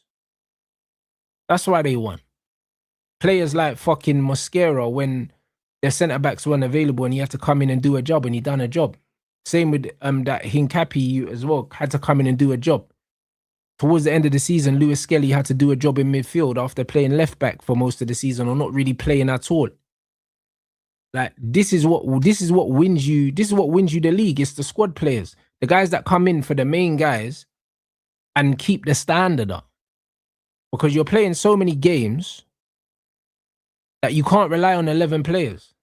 It's impossible. You need the other guys to come in and help maintain the standard. Help you get over the line, yeah? When perhaps you don't deserve to, or perhaps somebody needs a break, or perhaps somebody's injured. The difference is, yeah, a lot of teams, once one of their guys get injured, yeah, the replacement is miles away. Miles away from them. And that's where you end up dropping points. You've seen it with Man United last season. When we didn't have Kobbie Mainoo, we struggled. When we didn't have Cass, we struggled. Because the drop from losing one of them two was way too big. But now you've got Santos and you've got Tielemans, the drop's not there no more. And then if you bring in another midfielder again, you've got the luxury of having, for instance, yeah, Sander Berg and Yuri Tielemans, yeah, in a double pivot. And then say Yuri gets injured, you can bring in Kobbie Mainoo. And then it's like, ooh, you brought in Kobbie Mainoo for Yuri Tielemans. Ah, cool. Do you know what I mean? Like, that's the difference. Instead of having to bring in fucking Mason Mount in the pivot, or Ugarte in the pivot, or having to play Bruno in the pivot. You understand the difference? Like, the drop between João Pedro and Delap is crazy. That is the difference. That is actually the difference. So the stuff that enables you to get over the line is to make sure that the drop off between the main guy and the next guy is not too big. Like, it got to the point where Carrick wasn't making midfield substitutions. I kept bringing it to you guys' attention. I kept bringing it to your attention. Cass, Kobbie and Bruno were playing 90 minutes every game because we knew we had one game a week. Didn't want to bring on Ugarte. Didn't want to bring on Mount. So we were just leaving them man on 90 minutes. Even when they're clearly tired, man couldn't risk taking them off. But if we're starting the season, for argument's sake, yeah, hypotheticals, yeah, if we're starting the season next season with Sesko and Sarr as the striking options, Cunha and fucking, if we don't get another left winger, Cunha and Dorgu on the left and Ahmad and Brian on the right. And then in the double pivot, you got You got Santos and Berg, and then you've got Kobe and Tielemans in the other pivot. You're fucking laughing, mate. Like, you're actually laughing. Like, you're chilling now. That's just all it is. And just because, and bro, man saying that Brian can't be on the wing, brother, what you need to understand is, yeah, it's not about his starting position. It's about everything that goes on around him. If we've got a Yuri Tielemans in the middle here that can progress the ball, and we've got a Sander Berg that can progress the ball, man can use Brian's movement to be playing him in behind and that. He don't have to play and take people down the outside. Like, Salah don't take people down the outside for Liverpool.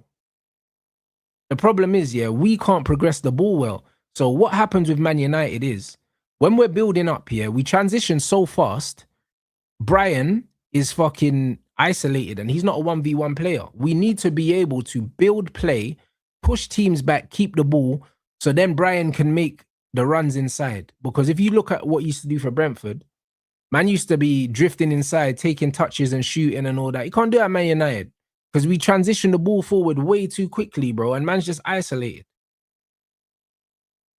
That's it. So again, once we can keep the ball better, Brian will be able to get into better positions to score goals. So everything's connected.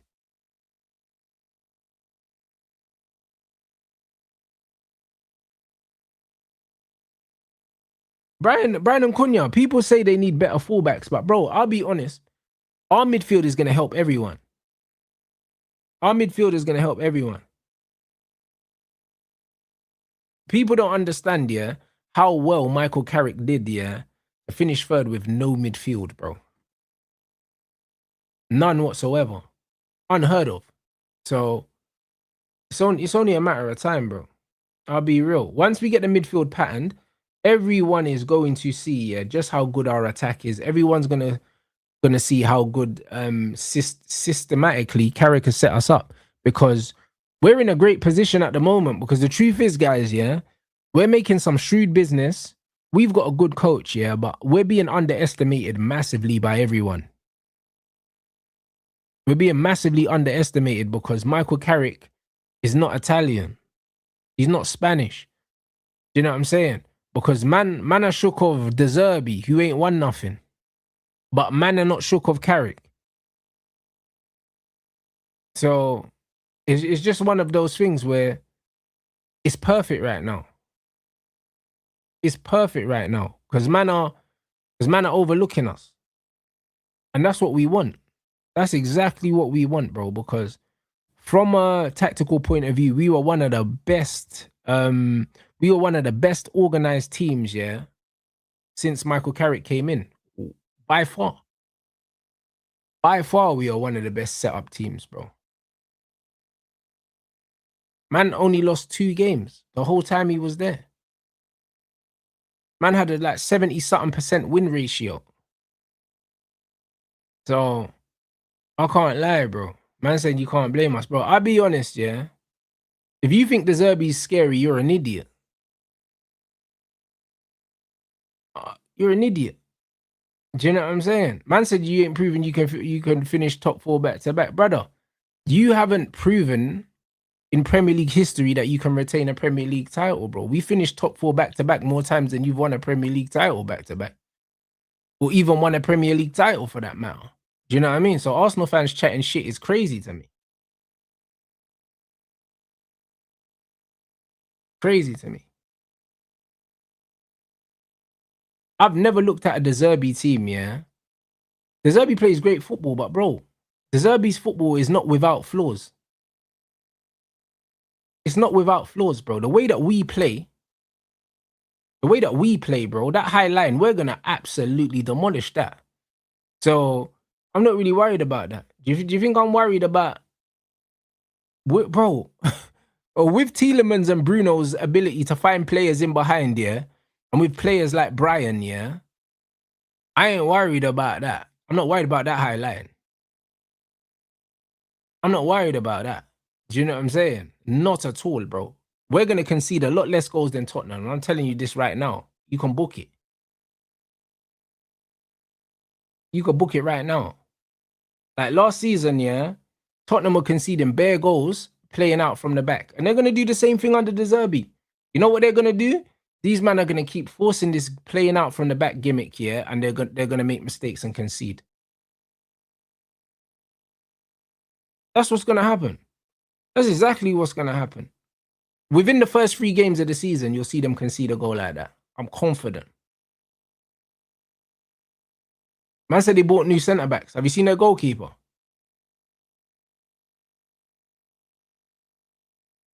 I'm not concerned. I am not concerned.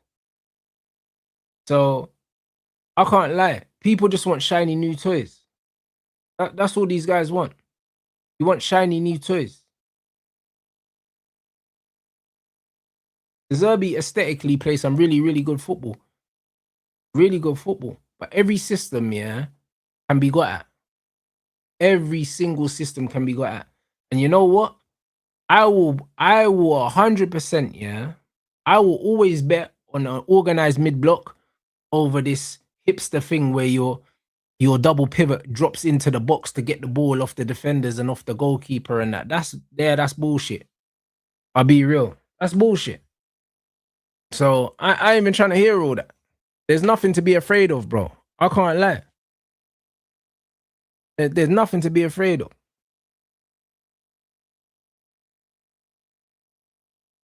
Brother, listen, not winning trophies don't matter until it's Michael Carrick. Them man want to chat. Them man want to chat. This is what I'm saying, bro. Like, people are... You know what it is? You know what it is? It's just like in life. A lot of people, yeah, don't know something's good until they're told that something's good. A lot of people can't make up their own mind. A lot of people can't make up their own mind. You've got dumb Man United fans that can sit there, yeah, all last season, yeah. Because the funny thing is, they got super short memories because United struggled to win a back-to-back game under Ruben Amorim. Then Michael Carrick came in and proved everyone wrong about everything. These men told us that the defense weren't good enough because these are the same defenders that played for Oli, played for Jose, and so on and so forth. Oh, you'll never win anything with fucking Luke Shaw, Harry Maguire, Diogo Dalot, because these are the same guys that let down the other manager. Then we proceeded, yeah, to beat the shit out of everyone. We beat the dog shit out of everyone, out of all of our rivals, with those said players, the same players that couldn't do it. We beat the shit out of our rivals with Kobbie Mainoo and Casemiro, who both don't have legs. Football had left Casemiro, apparently, and Kobbie was fat. Do you know what I'm saying? So it's just one of those things. And then people were complaining that Cunha wasn't good, you know, and he was too greedy. I haven't forgotten. Everyone was shit, bro. Everyone was shit. But yet somehow we finished third. And people are still complaining because they're morons. This is the truth. They're morons. And then they're looking at everyone else, talking about what everyone else is doing, But the truth is, yeah, we beat all of these teams. So what the fuck are you talking about? What are you talking about? Like, what you're saying actually makes no fucking sense. It makes no sense. And this is why I can only just assume that people are stupid, bro. I can only make those assumptions. Because it's not like we scumbag the win against Arsenal or scumbag the win against Man City or Liverpool. Brother, we smashed these teams. Like it was easy. Like, I don't even know how to explain it. Man sitting here watching these games with no nerves, blood, knowing these men are getting rolled over. The results weren't lucky. They weren't lucky. We beat these teams comfortably. Do you know what I'm saying? So the fact that men are crashing out over dumbness, yeah, tells me that they don't have very much going on up here. They don't have very much going on, bro. The fundamental situation, yeah, The fundamental situation is we were set up very well. And then, of course, we had to rely on our players to do what they needed to do. And they did that. So then you bring in better players. We already know that Carrick knows how to set up a football team. We already know that. When we look at Arsenal, the reason why Arsenal are so hard to beat is because Mikel Arteta sets them up in a way, yeah, that makes them very, very hard to beat. It's their organization. It's not their players individually. We saw Rice for England, not good. We saw it. He looks like a different player for Arsenal because the system suits him. The same goes for Gabriel. Gabriel got crashed on. That doesn't really happen to him for Arsenal, bro. But it happened for Brazil because man don't have the protection. Systems are important. And our system under Michael Carrick makes us very difficult to beat. It makes us very difficult to beat. So when you add better players into the system that's already good, you are going to get better results. Carrick might not be an Alonso or a De Zerbi or those kind of hipster managers that are going to get you playing specific patterns, but he knows how to set up a team. That's it. He's already proven it. He knows how to set up a football team. So instead of people looking at other people's teams and saying, oh, I wished my team played football like this, it's not about that. It's about having a competent manager that knows how to set up a football team to win games, bro. People are just looking at the fact that Liverpool got Iriola, Tottenham have De Zerbi, yeah. And man are thinking about pretty patterns, bro. The pretty patterns are not guaranteeing you wins, mate. They're not. Iriola's a good coach. De Zerbi's a good coach. But guess what? You need players to win games, bro. Players win you games. Players win you games. So I don't really care about all the other stuff that people are doing, bro. People are doing bare nonsense. Liverpool need bare players. Liverpool haven't addressed anything.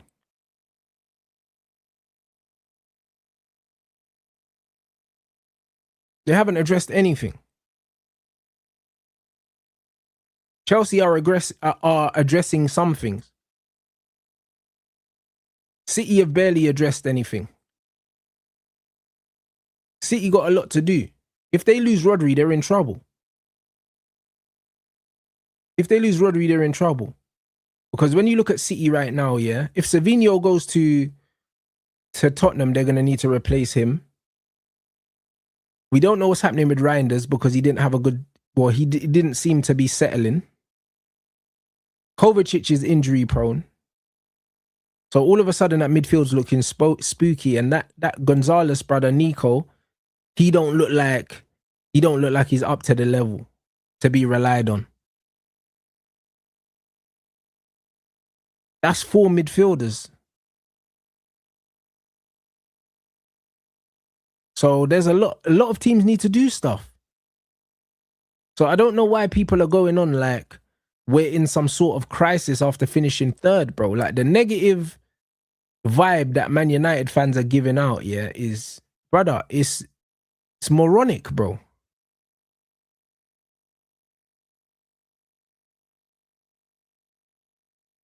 What do I think of Sesko bulking up, bro? I don't watch men's bodies, bro, so I don't know. You know them, I don't know if he's bulked up or he hasn't bulked up. I don't look at footballers and be like, oh yeah, he's been in the gym, bro. That's a bit gay, bro. Like, I just don't care. Like,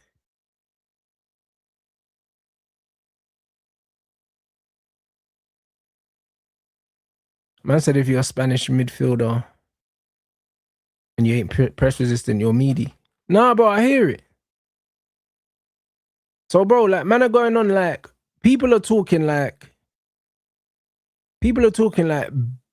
bare teams have improved and we're not improving, bro. We're addressing the positions we need to address. That's it. That's it, bro. I'm not looking at no one's teams, yeah, I'm not looking at no one's teams, yeah. I'm being worried. If the season was to start tomorrow and the transfer window closed, there's not a single team that I'm looking at, yeah, that I'm worried about more than I was last season. Nobody. Nobody, bro. Do you know what I'm saying? The only team that you could say on paper maybe have strengthened a bit is Chelsea, because they got rid of Garnacho and brought in Rodgers. That's it. But I wouldn't say that Chelsea are much better now than they were last season. Bro, they still need defenders. As it stands, Lacroix's not gone over the line. If the window closes right now, Chelsea are starting the season with fucking a back three of Reece James, Colwell, and what, Fofana if he's fit? And if he's not fit, it's what, Chalobah? Brother, get out of here, man. Do you know what I mean? Like, are you kidding me? Like, if the window closes right now, Tottenham still got Solanke and Richarlison as their strikers.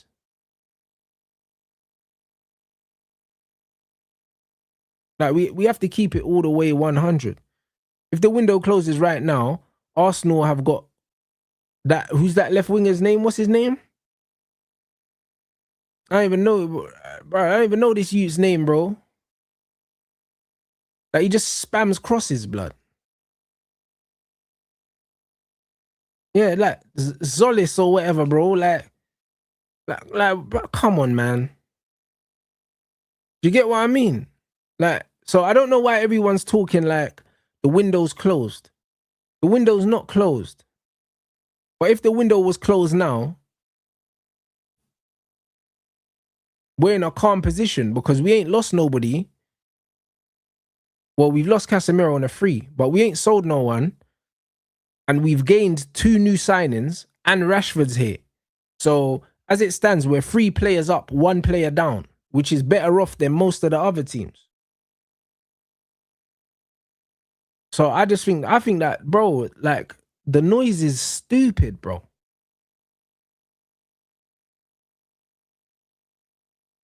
Brother, it's true. If the window closed on Liverpool right now, they're in hell. They're in hell. Do you get what I'm saying? So people need to stop catastrophizing and making out that, like, we finished 17th where Tottenham finished and the window's closed. The window's not closed.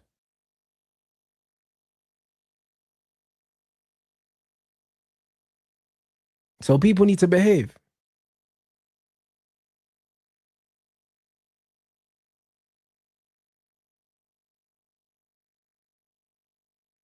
I said United having a stinker window will always be funny. It would be funny, but we're not.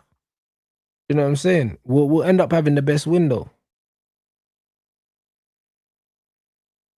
We'll end up having the best window.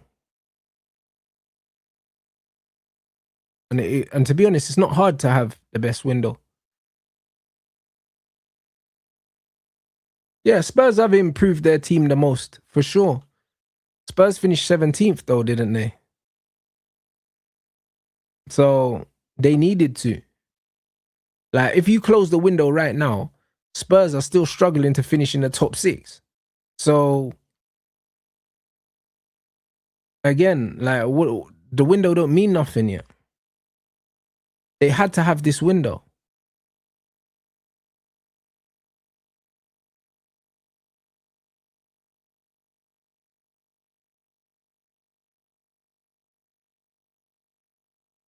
Yeah, I agree. I 100% agree, bro. You know what I'm saying? I 100% agree. I can't lie. Bun that username, blood. Lava for that, blood. I can't lie. That might need to get blocked. I can't lie. Man's not serious. You know what I mean? Man's trying to troll with a name like that, bro. This guy ain't trying to survive in these in this chat, bro. Brother, 1 game a week, it doesn't matter. You know what I mean? It don't matter. Bro, Tonali played next to Bruno Guimaraes, yeah, and finished in the bottom half of the table, but man want me to be scared of him playing with Fernandes. Like, the maths are not mathing, bro. Do you get what I mean? Like, the maths are not mathing at all, bro. Like, it's more than just putting two names together that makes something work. That's not how football works.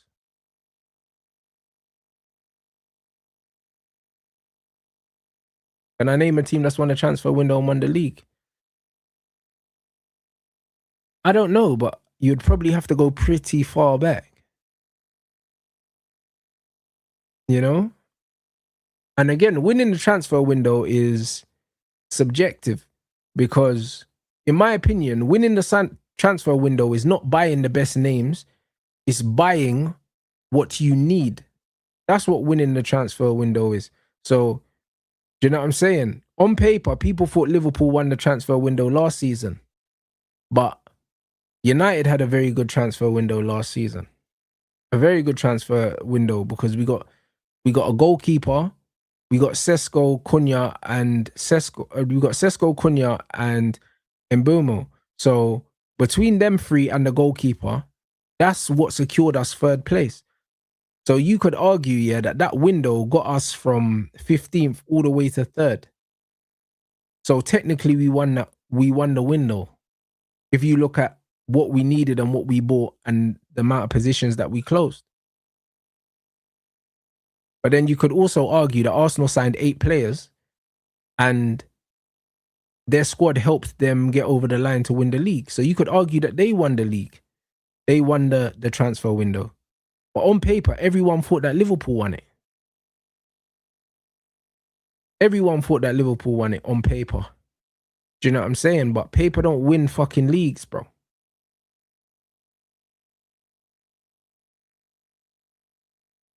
And bro, this is what I've been telling people. 1 game a week don't guarantee shit, bro. Arsenal finished 5th in 2022. Chelsea finished 6th in 2024. But again, yeah, people only like to go back to that one Conte thing. But Conte won the league with 1 game a week. It's lazy fucking analysis. This is what I keep telling people. People keep picking and choosing when to use statistics that back up their argument.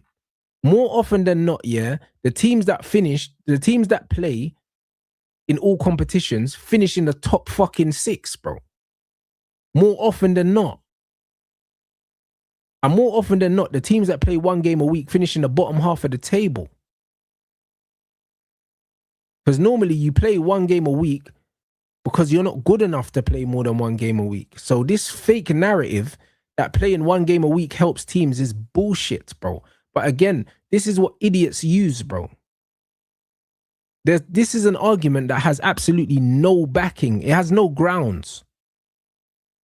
This is what happens when people are just not smart enough to understand what's going on.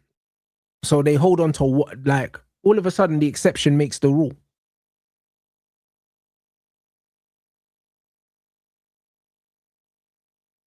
That's it. The exception makes the rule because Chelsea done it once. So what? It's nonsense.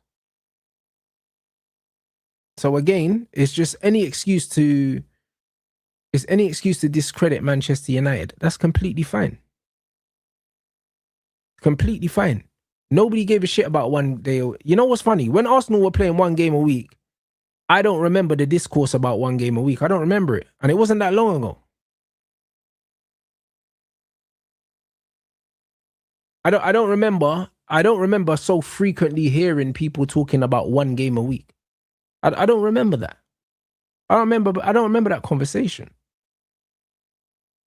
All of a sudden, yeah, it's the icebreaker every time you want to talk about Man United.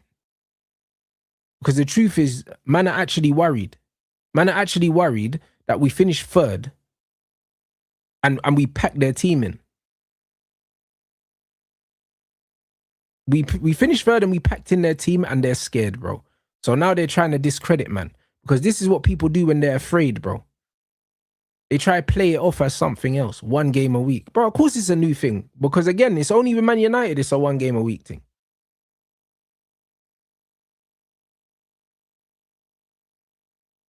It's crazy. The truth is, man are shook. The reason why man are downplaying Michael Carrick is because they are scared, bro. That's the reality. They're scared. They're talking more out of hope because they hope that last season was a fluke. They hope. Because if it wasn't, they know they're in trouble. That's the truth. They know that they're in trouble because there wasn't a single team last season, yeah, that wanted to see us, bro, when Carrick came in. Even the games that we lost, yeah, the 2 games, we shouldn't have lost those games. We should not have lost that Newcastle game, bro. We shouldn't have lost that game. What was the other game that we lost? I don't even remember. What was the other one?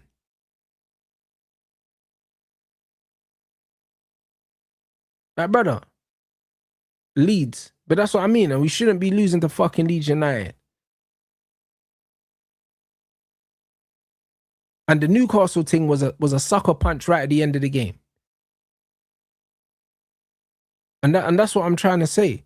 So it's a joke thing. It's actually a joke thing when you look at it. So people are always going to try and discredit Michael Carrick. They're always going to try and discredit Michael Carrick because he's Man United manager. That's it. Do you know what I'm saying? But, bro, he didn't finish 8th.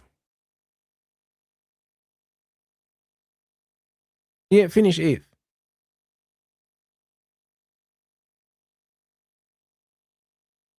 I said we got robbed against Bournemouth. We did indeed get robbed against Bournemouth. Another game we should have won. So, again, this is the point. This is the point. Like, we worried a lot of teams last season, and now they're trying to downplay Michael Carrick because it's easy to. Oh, 1 game a week. New manager bounce and that. Cool, innit? And now it's on the team to let these men know that last season was just a preview to what man are on. That's it. It's on us. But we can't even get too wound up about man playing down what we did last season because the truth is they're scared, bro. Like a lot of man's childhoods, man, have ruined, you know. So man will do anything to try and talk down our thing.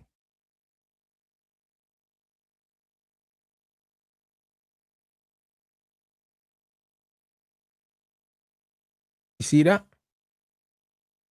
Bear man try to talk down our thing, bro.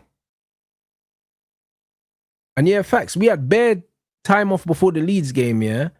But then man are gonna try to chat shit to us and say, oh yeah, 1 game a week helped us. Bro, we had 2 instances in that league where we had 3 weeks off that we didn't want. A man is saying that we benefited from 1 game a week. We didn't benefit from the lack of games, bro. It hindered us. So man are just chatting rubbish. Man are just actually chatting rubbish. And the funny thing is, yeah, man will downplay Michael Carrick, yeah. Man will say we were lucky and all these things. And then the funny thing is, if United win 4 of their first 5 games and they're sitting in around the top of the league, man will start saying, oh, Rants, what you telling me? What, you challenging? Yeah, you challenging? That's what they'll do. Their man will go from saying, my manager's shit, we've had a shit window to, oh yeah, so what you man challenging? Because their man just want to put pressure on us because they're scared, bro. That's the reality. Man are shook. That's why they're trying to downplay our thing.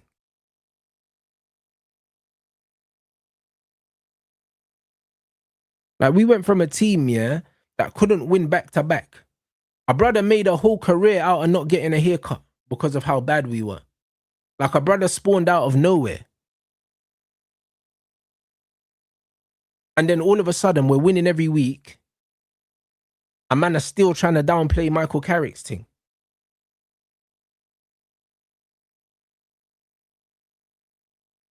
Like, it's not even making no sense. Brother, a man went from can't win 2 games in a row to winning 2 games in a row. The manager wearing shades because we won 2 games in a row. And then we're just winning every week.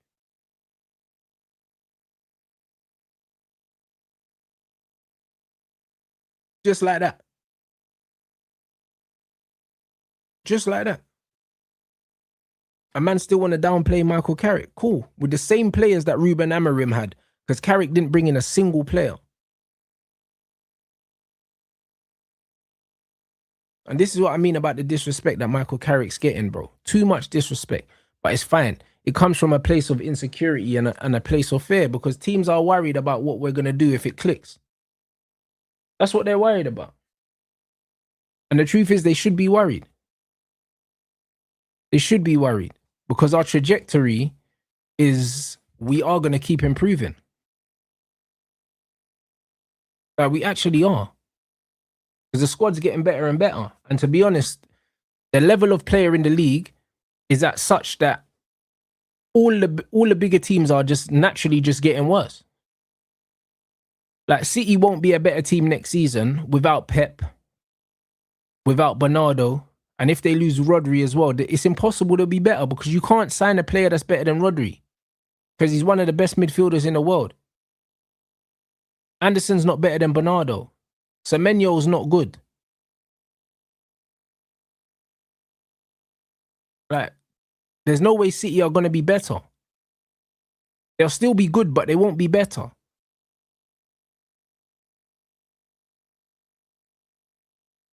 Like, it's mad. Like, the league, the level's just not that high.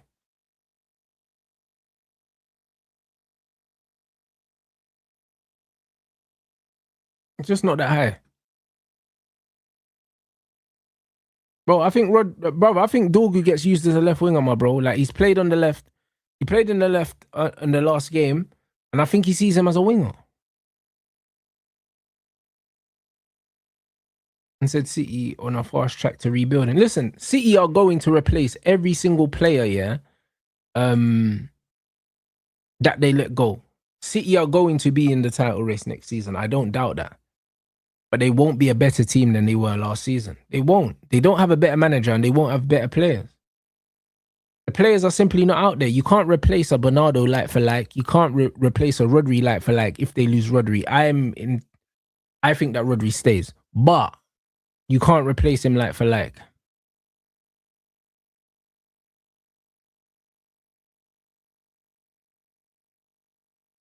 This will be 113 off 17 under Carrick, and man still be a negative. But this is the point. This is the point. The fact that Carrick's won 13 out of 17 and people are still not giving him the benefit of the doubt, it's an agenda, bro. Anyone that's got anything negative to say about Michael Carrick, yeah, the truth is, yeah, I don't want to hear it, bro. I don't want to hear it because it don't come from nowhere good, like. It don't come from nowhere good. It's just like the Dorgu stuff as well. It don't come from nowhere good.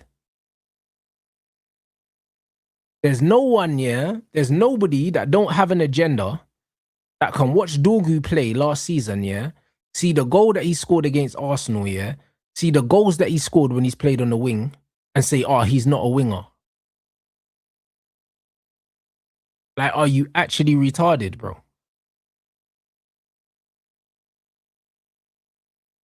Like, bro, like, let's be honest.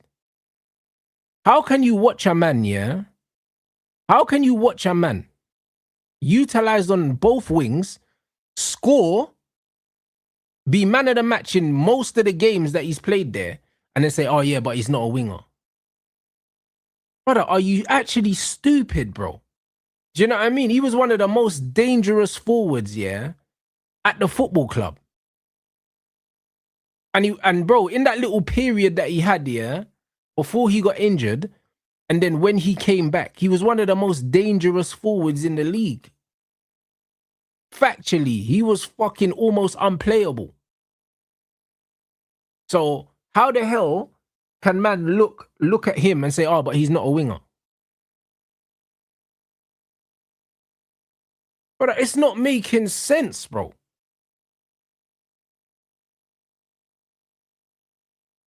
Like, it's not making no sense. This guy's banging goals. He's banging goals, and man is saying, oh, but he's not a winger. You get what I'm saying? These times, yeah, like Carrick's never played him in defense. The brother played wing back for Ruben Amorim, and then Ruben Amorim played him in the right 10/wing space. And he cooked and scored that mad volley. I can't remember who it was against. I'm tired of man chatting shit. Like, man discrediting Dorgu. Even Dorgu played that cross for Sesko's goal, blood. I can't remember who it was against, but I remember the first time finished that Sesko scored. And Dorgu whipped the ball in, bruv, and Sesko just cushioned it into the far corner. Like, the Brewers getting goals and assists from the wing. Man are looking me in the face and telling me he's not a winger. Like, it's not making no sense, my bro. You know what I mean? The same way Michael Carrick's won 13 out of 17 games, and man are telling me, oh yeah, but De Zerbi. Brother, bun De Zerbi. Bun that, brother. Bun De Zerbi, bun Iriola, bun all of them, man. Them man are not my managers. Bun them. I don't care. I don't care about these brothers. 13 out of 17 wins in the league, blood. Them man aren't doing that.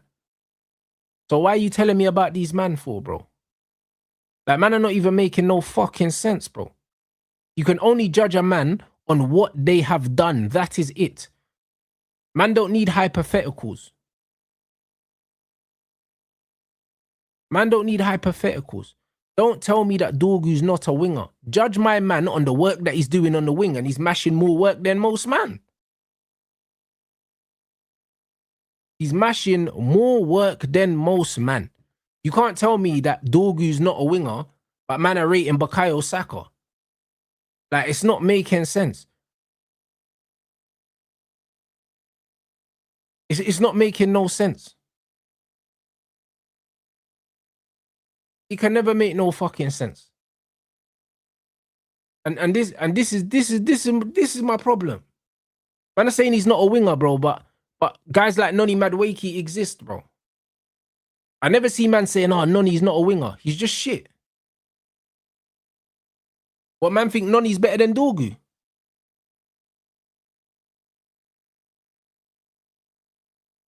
Like, what are we fucking doing here, bro?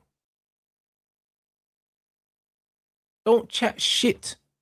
You know them ones there? Man are chatting all kinds of shit, bro.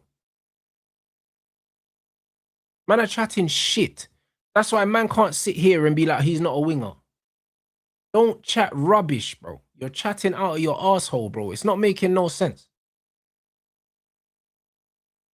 He's whatever he wants to be, blood, because man's playing on the wing and he's getting goals or assists.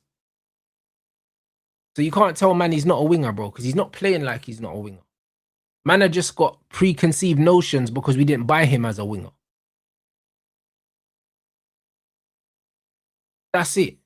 So man are chatting rubbish. The same way Michael Carrick might not have been a lot of man's first choice here to take over from Amorim. But guess what? For what he's done since he's come in, no one can chat to him. Because you can only judge him on what he's done. And 13 wins out of 17. How can you chat to man? How can you chat to man? You got to at least give him an opportunity.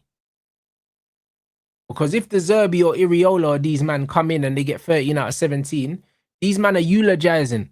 And all of a sudden, these men are excited for next season. All of a sudden, they're excited for next season because we've got this amazing manager. And look at the games we won. And we beat everyone.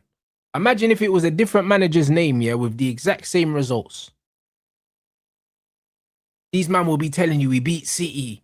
We beat Arsenal at Arsenal. We beat Liverpool at Anfield. We beat Tottenham. We beat Chelsea at the Bridge. We beat all these people and we got the best manager in the league. That's what the chat would be. That's what it would be. But because it's not the name you wanted, now you're just going to try to talk down man's thing. You man are dickheads. I can't lie. Sometimes you have to just sit there and watch people chat shit.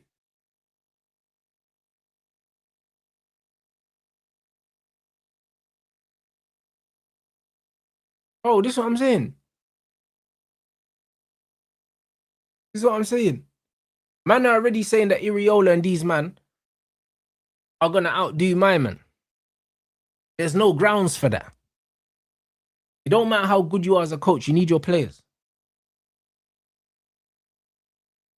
Facts. Bro, if Amarim did what Carrick did last season, these men would be talking about title charges. They would. They would. You know what I'm saying? But I can't lie. Maybe Carrick don't use enough gel in his hair, bro. Maybe that's what it is. Maybe that's what it is. Because I can't lie. It's obvious that these men have got sexual attractions for some of these managers.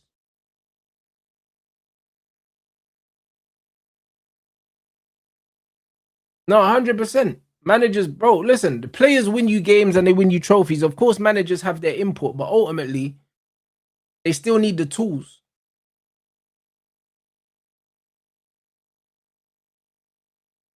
They still need the tools.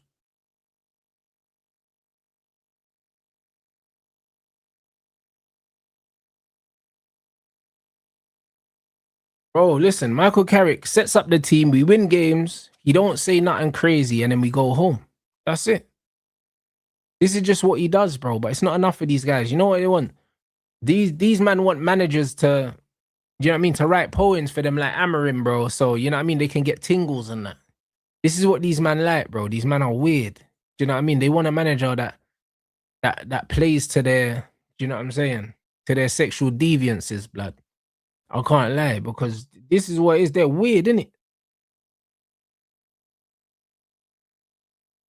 Man are weird. Trust me, they want managers that are gonna whisper something in their ear, bro. You know what I mean? Tell them what they want to hear and that. These men are weird. My manager just turns up, wins games, and goes home to his family.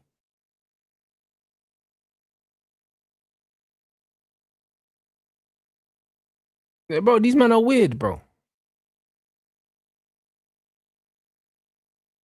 Brother, 13 wins out of 17, a man are complaining, you know.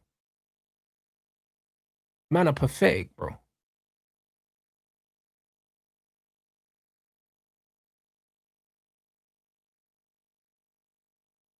But yeah, we just need, but listen, we just need to wait and see, guys, innit? Like, my thing is, yeah, I think we'll address the positions that need to be addressed. I think that, and I will always stick to the fact that I believe that profiles are way more important, yeah, for this current team, yeah, than names and price tags. If we get the right profiles in the right areas of Premier League proven players, I think we're gonna be completely fine, bro. Because I don't think that we require to spend loads of money on any one position to get it right. I don't. I really don't. And also, I don't believe that there's much quality out there in world football that there's a player that really and truly is worth going out there and overpaying for because they could be the difference maker.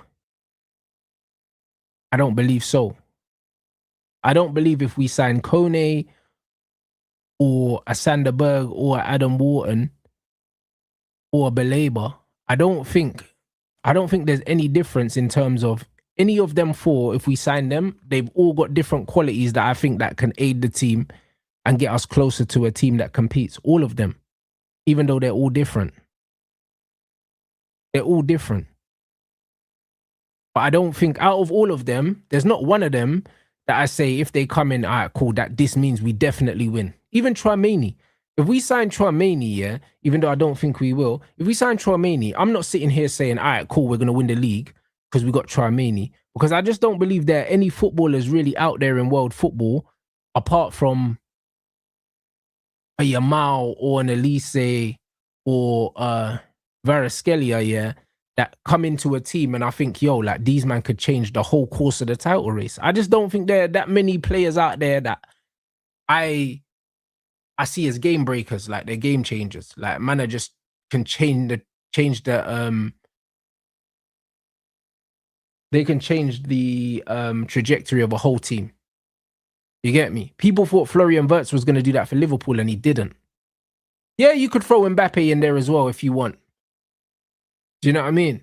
But I just don't think there's many players in world football that are complete game breakers. that come in and they just, bro, like, fuck what you was thinking. Like, the script has been ripped up. I don't think there's that many players in world football that can do that. So between the Sanderbergs and the Kones and the Belabers, I believe they're all of a level that they all give you different things, but none of them ain't. If you get any of them, you're not saying, oh, we're definitely going to win the league. Harry Kane, I don't even put in that category, only because Harry Kane is still reliant on a team to kind of create for him because he lacks the athleticism. Whereas Mbappe's got his pace. Elise's got his guile and his passing, and Varaskellia's got his pace and his directness and that. Harry Kane's still a bit more reliant on being facilitated.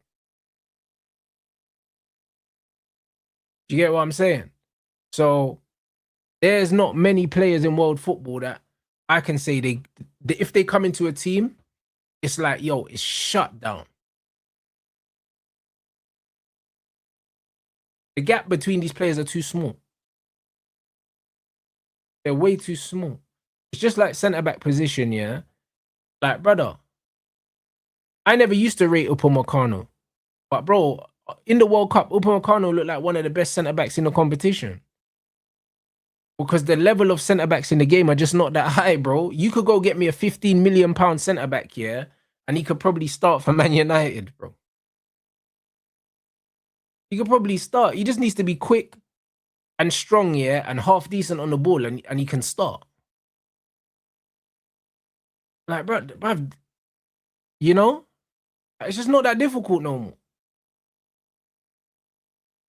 It's just not that difficult no more. The level of quality is not there. The level of quality is not there now, man. So, I don't know. We just have to see, bro. That's what I mean. Aiden Heaven cost 1 million, bro. And he stepped into Man United's defense, didn't look out of position. He didn't look out of place. So, the truth is, yeah, like, it's all about profiles. You go and get the right profiles, they can make a difference, and they're essentially not going to be needle movers. They're not going to be needle movers. So I'm not expecting us to sign huge names in this window, but I trust that they're going to make the right business. You know what I'm saying? Now, listen, I'm backing Michael Carrick. Now, Michael Carrick's getting this season from me. He's getting this season from me because him and his coaching staff here have shown me that they know how to set up a football team. That's it.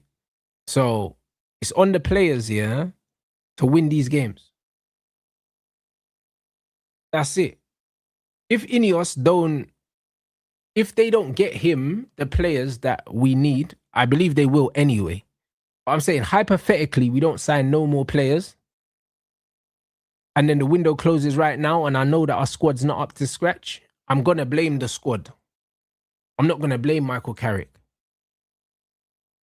But they'll get him as midfielder. I don't think we need another attacker, but there's too many rumours about us wanting one. I think they're going to get him one anyway. And they'll get him a left back or a centre back. If they get him those three players, I believe he does well. I've seen nothing to suggest that he doesn't. I've seen nothing.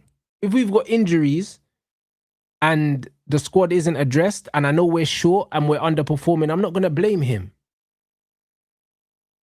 I'm not going to blame him. You can only start blaming the manager, yeah, when the manager gets what they asked for. Ruben Amorim got what he fucking asked for and he's shit, bruv. And he wasn't even playing to the strengths of the players. Carrick has shown me that he knows how to get a result. So he'll get a lot more patience from me than what Ten Hag got and what Ruben Amorim got. Just off what he's shown me. That's it.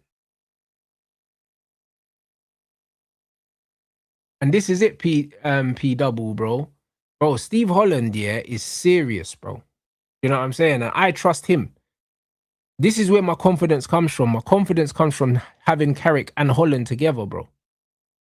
My confidence comes from seeing how well we were set up defensively in such a short period of time. My confidence comes from seeing Steve Holland and Carrick changing from a 4 at the back to a 5 at the back mid-game to see out games. From the tactical changes I'm seeing in-game, from all these little things I'm seeing. It looks like people are being proactive instead of reactive in games, bro. Like they're actually coaching in game. This is why I'm relaxed about Carrick. And he's a very good player. He's a very good man manager as well. And man management in the modern game is so important, bro. So all of those things combined, I ain't worrying. Like even the attacking coach, yeah. The truth is, I don't like attacking coaches. I don't believe in them. I don't believe in them. I don't believe good attackers need to be told how to attack. I think it's a myth. If you're a good attacker, you see things, you see pictures, you know how to make runs, you know how to do these things. You don't need an attacking coach. You can have someone in training that might be a coach that works with the strikers. Do you know what I'm saying? Maybe a finishing coach or something like that. But I don't need a fucking coach to tell me what runs to make. Buy players with good attacking instincts. Ismail Assar has good attacking instincts. That's why I like him. His movement, he's got good attacking instincts. If you got Bruno and Tielemans on the pitch and Sanderberg, between the three of them fuckers, they'll find him. Between them three, they'll find Brian. They'll find Cunha. They'll find Sesko. They'll find them. Man don't need an attacking coach. Because then your play becomes bare robotic and predictable. Get the ball out wide, toss the ball into the box, bro. And that's why certain man's team struggle to score from open play. Because the attacking patterns are super predictable. That's it. And the reason why United were hard to play against last season is because we didn't have attacking patterns. We were very unpredictable, bro. Very unpredictable. Very individual dependent when it came to attacking. But that's what made us entertaining. That's why we scored so many good goals. That's why we scored goals from outside the box.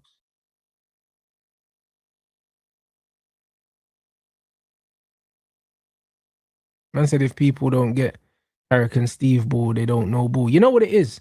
They don't want to understand it, my brother. They don't want to understand it because these men believe that if they're not seeing, yeah, the pretty patterns, if they're not seeing the positional play, the Iriola stuff, they believe that that's the only way to play football, bro, because their brain has been intoxicated by that. They believe that's the only way to play now. They believe every team has got to play out from the back and they progress the ball the same way. So as soon as they're not seeing the Xabi Alonso hipster stuff, they just believe that it's redundant. They just believe it's redundant. Like they don't see the value in it because it's not easy to understand because these men need to be spoon-fed. They need to be spoon-fed. What they want to do is, yeah, they want to open up their YouTube and then go and sit down and then watch what's that thing called on the overlap breakdown, and then they want some guy to sit there and draw circles and say, okay, and then this is what Michael Carrick does, and then move this player here, and then the ball does this and then that, and these man want to see fucking man drawing lines because they got no brain. You know what I'm saying? Like them man want to sit there and rub one out. You know what I mean? This is how Michael Carrick inverts the overlap. That's the underlap and the inversion, blood. That's what they want. And then them man want to see the X's and, do you know what I mean? The XGs and the XBs, and you get me? That's what they want to see, bro. That's what these man want to see, bro. Because this is how these man geek out on football, blood. Because they think football's maths. That's what they want. They want a guy to sit there and draw lines on the screen for them, bro, because they're slow, blood. So they can just follow the lines. Do you know what I'm saying? That's what they want to do because they're muppets. That's what they want to do because they don't know football. They man just want to follow lines on the screen, bro. You know what I mean? And just dribbling, bro. That's what they want to do. They're fucking idiots. They're actually idiots, bro. I told you, these man chase lights in the shopping center. That's what these man do. These man just running around chasing lights and that. Super low attention span TikTok mutants, bro. This is what these men are. This is what these men are doing, bro. Man are chasing fucking lights, bro.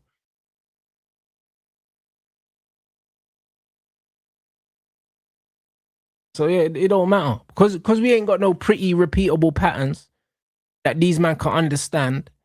and that these mutants can break down, they're not interested. But this is what these men do. Those are the kind of man that you're beeping behind them at the traffic lights because man are just staring at, it's just like, oh, green. Man are just staring at the green light. Brother, like, we got places to go. Like, these men are fucking dumb.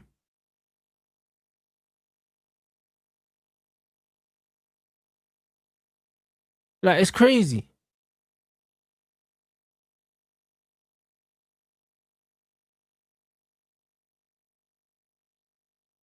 Insane, bro. You know what I'm saying? So, listen, man ain't worried about none of that shit. You know what I mean? Get my attackers the ball so they can put it in the fucking net. That's what I'm on. That's it. Our repeatable pattern is winning, bro. That's what the pattern is, bro. Pull up to next man's yard, put them in the bin and leave, bro. That's what we're on. That's what we're on. That's what I'm on. So yeah, fuck that, man. You know what I'm saying? Hey, bro, nah, but it's not even that, bro. It's, bro, you know what it is? I'm actually annoyed at the fact here that, brother, man came in, what, 2016? Man really came in this space. 2016. United have been pretty shit most of the time that man's been here. We've won trophies and that, but we've been pretty shit. And I've genuinely had things that I was unhappy about. And when I was speaking about my dissatisfaction in certain things, people had the cheek to turn around and call me negative, yeah, when the stuff that I was pointing out was extremely valid. And then now we're in a situation, yeah, where we're moving forward, yeah, and I can see, yeah, that although I'm not happy with the owners, they are a net positive. And when I say the owners, I'm speaking about Ineos. I'm not speaking about the Glazers. I'm talking about since they came in and took over the football communications bit, since they took over the football side and they brought in the data people and they've recruited for us, we've been going in the right direction. So even though I didn't want them, remember the broke billionaire thing was started by me. I didn't want Jim Ratcliffe, bro. Man wanted the Qataris. Man had the t-shirts ready to get printed. I was ready. You know, like that. So I didn't want Jim. I didn't want these man here. I didn't want these man here. However, I'm not going to be a fucking hypocrite, yeah, and sit here and pretend like this is not the most in sync. This isn't the most organized, the most well-run this football club's been in the last 10 years. I'm not going to sit here and lie to you lot, bro, just because I don't like them. Because factually, the recruitment's better.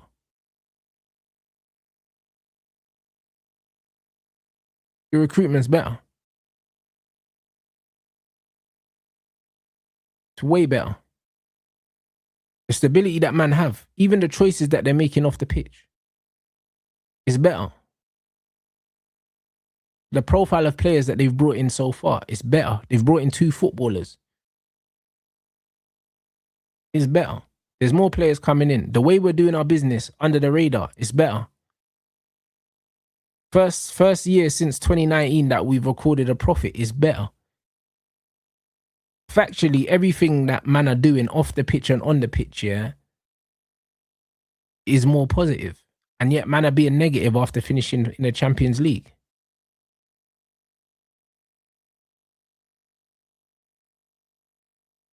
It's not making sense. This is factually, yeah, the best situation, yeah, that potentially we could be going into a season in the last decade, bro. In the last decade. Because I know we get 3 more signings in. With the 3 signings, and we got a new stadium, and we got a new training ground, which I forgot about. But put that to the side. 3 more signings later, yeah, we're going into the season the most well-equipped that we've been in the last decade, yeah, to make a good account of ourselves. By far. And yet there's just bare negativity for no reason. There's actually no reason. I saw that Microsoft thing as well. Like, this is the most financially healthy we've been in a long time. And people are under the impression that we don't have money to spend because we're not spending like fucking idiots, bro. But then when we were spending like fucking idiots, people were also complaining.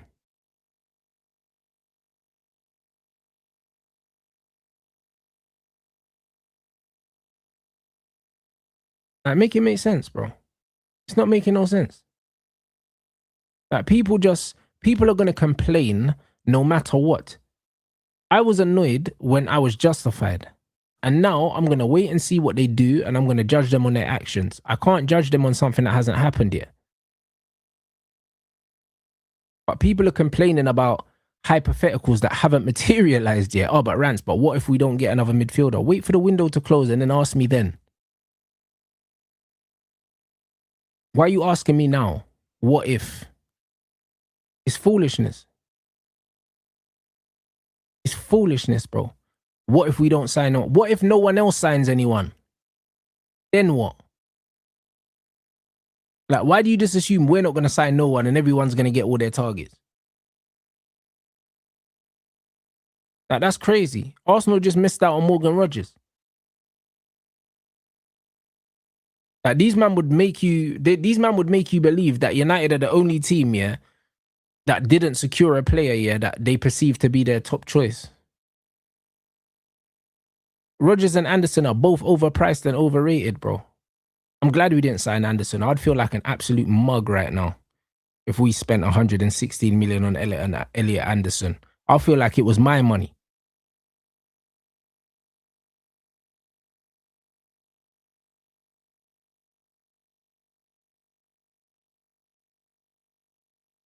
I said social media's full of parasites. That's the problem. We're in a good position so far. Let's wait until the window. But exactly. Like, literally, people were complaining, yeah, that Casemiro had no legs, yeah. Now we've got two players that are more mobile than Cas. Tielemans is a better passer than Casemiro. Like, we've brought in two players to replace one player. And between the two of them, they all have qualities that Cas doesn't have. Just without the experience. So, obviously, there's intangibles Casemiro has that these men don't have. However, Tielemans is still experienced. He's 29 years old. He's the Belgium captain. He's Premier League hardened. He's a European footballer. He's played in Europe. So, of course, we can't replace Cass's intangibles like his mentality and all of these things. But in terms of ability, we've brought in two players that can give us everything that he's given us. But they were saying he was shit, though. You get what I'm saying? And Santos was the captain of the under-20s, I believe, for Brazil as well. So we've got two guys that have good temperament, leadership qualities, and they've got footballing qualities that Cass didn't have. But somehow we've got weaker. It's not making no sense, bro. Yeah, I said Belgium captain. So again, people are not making any sense with their criticisms on the football club. It's all coming from an emotional place.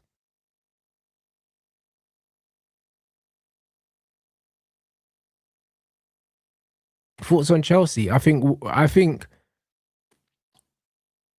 have to see what else Chelsea do. I have to see what else they do. But they look more of a complete outfit than Liverpool. I think Liverpool look bad. I think Liverpool look bad at the moment. I'm talking about personnel. Because they haven't replaced Salah. Even though Salah's not good, you still need to replace his name. You still need to replace his goals. You still need to replace his presence on the pitch. I think they need a holding midfielder. They've got nothing on the wings either. Like, yeah, Liverpool look poor, innit? Chelsea, though, on paper, Chelsea's starting 11 looks all right. It's just everything off the starting 11, they don't look great. Because Matisse put up a team on his Instagram, and I even messaged him. I said, yo, that team looks decent on paper. Do you know what I mean? Obviously, the wing backs, they had that youth that they signed on the right, and then they had Quenda on the left. We don't know how these guys are going to settle. So it's all just hypotheticals, isn't it? But the back three was, I think, Colwell, James, and that's if James stays fit. James won't stay fit. He'll get injured, and then all of a sudden they don't have a centre back again. And I can't remember the other player. The other player was Fofana, but Fofana's injury prone as well. So Chelsea need 2 centre backs. They need Lacroix, who I don't rate, and then they need someone else. Midfield looks good, obviously, with the double pivot of Enzo and Caicedo, and then the double tens of Rodgers and Cole, and then João Pedro up front. The issue is, if João Pedro gets injured, the lap is still up front. It looks like Jackson will leave. And then, yeah, in the 10, you can play Esteval there, so that's not bad. Esteval's good. For 1 game a week, yeah, Hato as well. Yeah. For 1 game a week, I think that Chelsea team's good enough to get top 6. I think it's good enough. I don't think it gets top 4 though. Even with 1 game a week. I don't think so. I think they should keep Jackson and they should try and get rid of the lap. But Jackson probably don't want to stay and play on the bench. But nah, because think about it, Chelsea, yeah, it depends who Chelsea get though in midfield, because they need another midfielder, because Lavia can't stay fit. They've lost Santos, so yeah, Caicedo and Enzo look all right, but then if one of them get injured, who do they have? No one. Unless they signed a midfielder I don't know about. They want Alex Scott, but Bournemouth will come out and said he's not leaving, and I believe them. I believe he doesn't leave.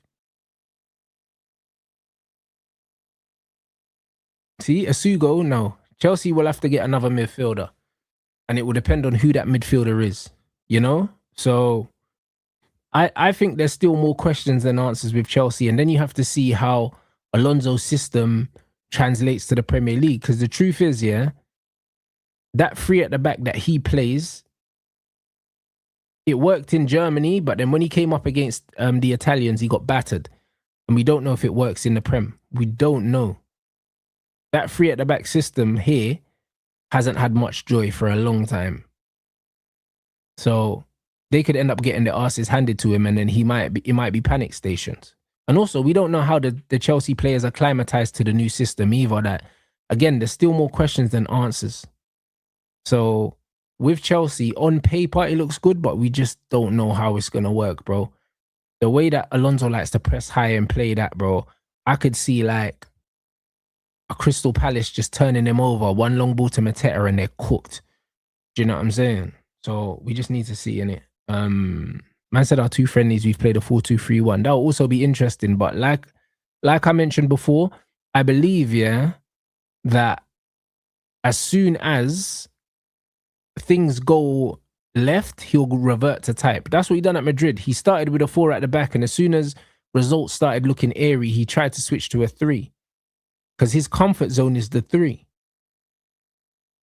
So if the 4 at the back's not working for Chelsea, he will revert to a 3 at the back. And I don't believe 3 at the back works in England. But I think Chelsea look all right though. Do you know what I mean? On paper, they look all right though. Do you know what I'm saying? I'm not going to turn around and say that they look shit, because they don't look shit. They've replaced Garnacho. Garnacho's awful. And if they're playing a system where they don't need to start Neto and they don't have Garnacho, they've already improved, innit? That's why you have to play the 3 at the back for me. Because if you're playing Neto in a 4-2-3-1, Neto's trash. So, yeah. Chelsea don't have the depth, but I think that they can field a team that can get them up the table, yes. Liverpool, I don't... At the moment, Liverpool look sorry, bruv. You know what I mean? They look like a mid-table team at the moment. Arsenal haven't lost anyone but Trossard, and the guy they've brought in, I don't rate.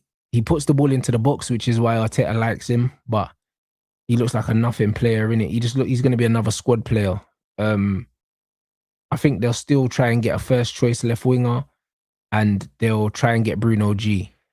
The Bruno G situation, I think he's a great signing for them, but I think that they're going to have to overpay for them. And there's rumors that Arsenal are going to walk away if they don't accept a certain amount. So I could see Newcastle outpricing him from a move. And if Arsenal don't get Bruno G and they don't get Rodgers, I think they're fucked. Because you can't lose out on your first choice for both the positions you wanted to get. It's crazy. I think that's a bad. I think it's a bad look, especially off the back of winning the league. It's a bad look, man. So I think they should just pay the money for Bruno G. If they want 80 million, give them 80 million. I think they need to pay that money. If they get him, I think they'll improve defensively. I think attacking wise, they're one of the worst teams in the Big Six. Attacking wise, I think they're awful. Like, they don't do anything well attacking wise, apart from set pieces. From open play, they don't do anything well. So, it's just one of them ones. I think that they're still going to be one. I still think they're going to be the hardest team to beat in the league, if they get Bruno Guimaraes, for sure. Do you know what I'm saying? For sure. But they don't improve attacking wise on last season without a big signing. Like, there was rumors of Julian Alvarez swap for Gyökeres. If they get Julian Alvarez, they're not going to, by the way, but if they get Julian Alvarez swap for Gyökeres, then they're marginally better than they were last season. Losing Trossard, losing Gyökeres and bringing in Alvarez. No, Bruno is an improvement. I said defensively it's an improvement. Bruno would make them even harder to break down. Bruno G would be a great signing for them. But yeah, I think Arsenal might be marginally better next season, but the margins aren't big enough for me to be worried. Like,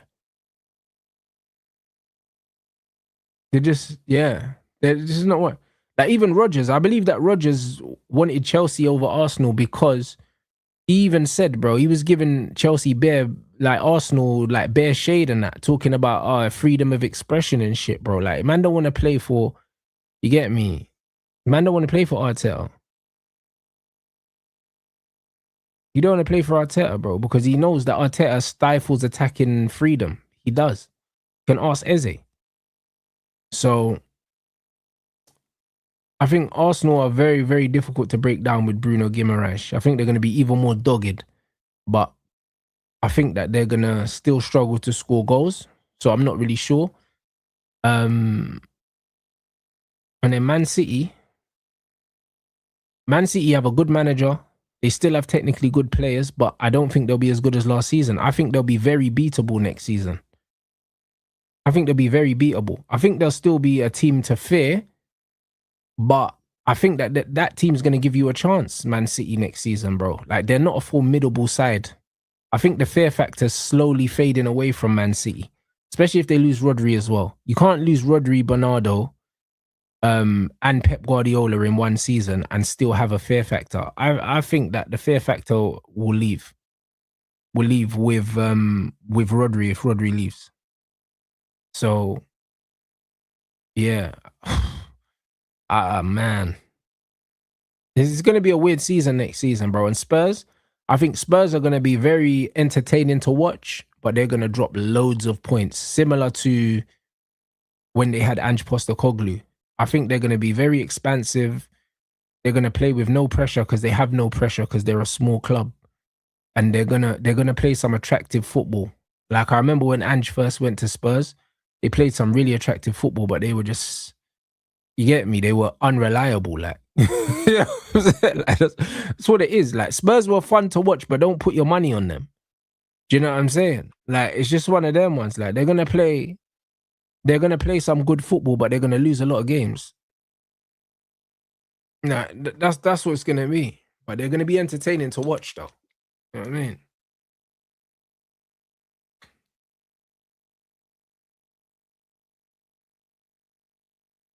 The injury crisis is a real thing, and they're saying apparently it's Spurs' pitch because they've got the retractable pitch for the concerts and that. They're saying the pitch is what's injuring the players, and especially with the amount that the Zerbi wants them to run, they've probably got another injury crisis on the cards.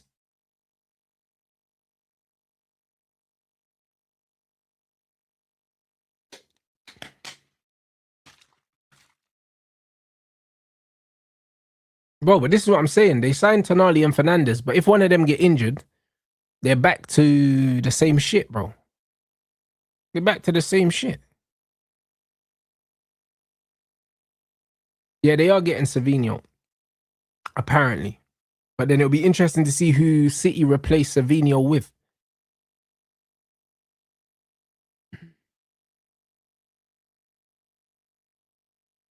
Man said, what's the expectation next season? I think this expectation next season has to be, man have to finish third or higher next season and I want a trophy. That's my expectation. I expect us to go deep into competitions next season. And I still want a top 3 finish. So, you know what I mean? If we ended up finishing third next season, yeah, and winning the FA Cup and getting to like, I don't know, the quarters or the semi of the Champions League or something, I'd see that as a very good season. That's the reality. Like, man have to be serious.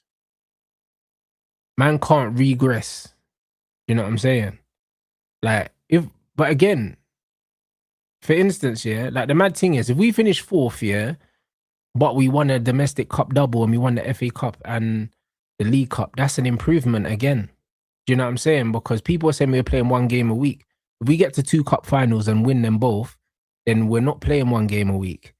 Do you get what I'm saying? So improvement, there's many different ways to judge improvement, but ultimately you want to win trophies. You want to win trophies. And this is what it is. So there's loads of different ways we can improve next season, bro. And I see us going on some good cup runs next season. We always do. We always do, bro. Last season was an anomaly. I don't know why Man United fans are going on like last season wasn't a fucking anomaly, bro. We always go deep into cup competitions, bro. This is why I know our fan base are retarded, bro. Like, literally, look at the amount of cup finals we've been in the last 10 years, bro. Like, we're in cup finals all the fucking time. Win or lose on that. This is how I know United fans are actually stupid, bro. Like, they're actually dumb, bro, when you deep it, bro. Like, man get to League Cup finals, FA Cup finals, Europa League finals. And the one season we have 1 game a week, man are crying like we're always doing this 1 game a week. It's foolishness, bro. Like, it's foolishness. This is why I'm bored of all that. Do you know what I'm saying? We're averaging a cup final every other season.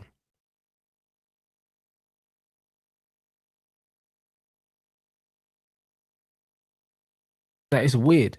It might even be more than that, bro. Probably got my numbers mixed up.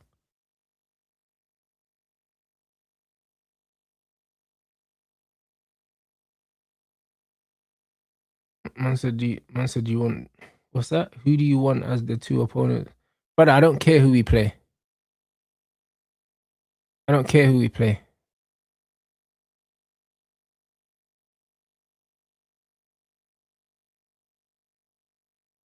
Man said Arsenal winning the league has rattled our fan base. Bro, I don't even think it has, bro. I'll be honest. Like, people forgot about that real quick, bro. The World Cup started straight away. No one's talked about it.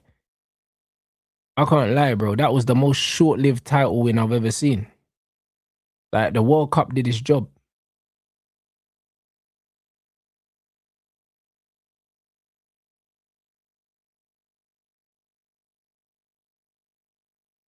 Man said, do you think we challenge? Bro, I don't know. Do you know what I mean? I don't know. I have to see what our squad looks like at the end of the window. I need to look at what everyone else's squad looks like at the end of the window. Do you know what I'm saying? That's all we can do. That's all we can do. Like, we can't start making bold claims when we don't know how we're going to go into the window, because that just wouldn't be very smart. wouldn't be very smart. But I have a feeling we're going to be in good shape going into the season. I think that we'll be in good shape going into the season. And I think the confidence, if we can bring in a couple more Premier League proven experienced players, I think the confidence in the team is going to be very high. Because someone like a Yuri Tielemans brings in a lot of confidence in the team, you know. Someone of that quality coming in to replace someone of the quality of losing Casemiro, that's a big... In the dressing room, man are going to be looking around. You know, when you're playing for a football team and you look around and you see the man them in the change room, you're like, yo, that's my man, you know. You know what I'm saying? Like, my man's a baller. You know what I mean? When you look around against that man, because bro, when you play against these guys, you know who gave you a tough game. You know that. Do you know what I'm saying? And when you see some of these men in your change room, you're like, yeah, all right, these men are proper. Like, a couple more Premier League signings like that, and you're like, yeah, all right, guys, like, we're ready to go to war, you know. That's what it is. This is what it is still. So we just need to wait and see, bro. Like I said, if we look at if for me, like, if we bring in an Njai or a Sa, one of those attackers from the other teams, we go and we bring in a Baleba or a Sanderberg. These are all Premier League proven players, and then they go bring in a centre back that's in the Premier League or something like that, that can step in and play. All of a sudden, my energy is different, and that's when I'm starting to look at other teams and saying, yo, whose chain we gonna snatch? So we just need to wait and see. We just need to wait and see, man. But yeah, man. Oh, you lot, run up the lights, people. Run up the things, bruv. I can't believe it, bro. We ain't hit 500 likes this whole time, you know. What are we on? Oh, yes, we have. Say no more. You lot are G's, you know. What was the like target? I think it was the like target was 600, bro. I needed to refresh my thing. I big up everyone. You know what I'm saying? You lot supporting the thing. And yeah, bruv, you man always appreciate it.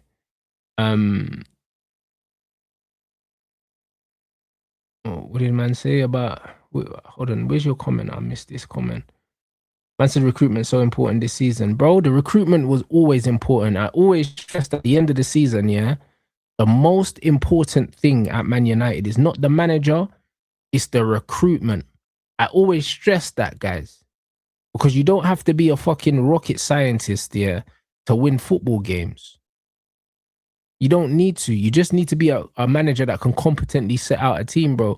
Like, when you look at Unai Emery ain't got his team doing the hipster shit that fucking De Zerbi's doing, and Alonso and all these guys. But guess what? You see Unai Emery, bro, when he comes up, this is why he wins trophies, because Unai Emery knows how to set out a team to win a fucking football match. He knows how to do that.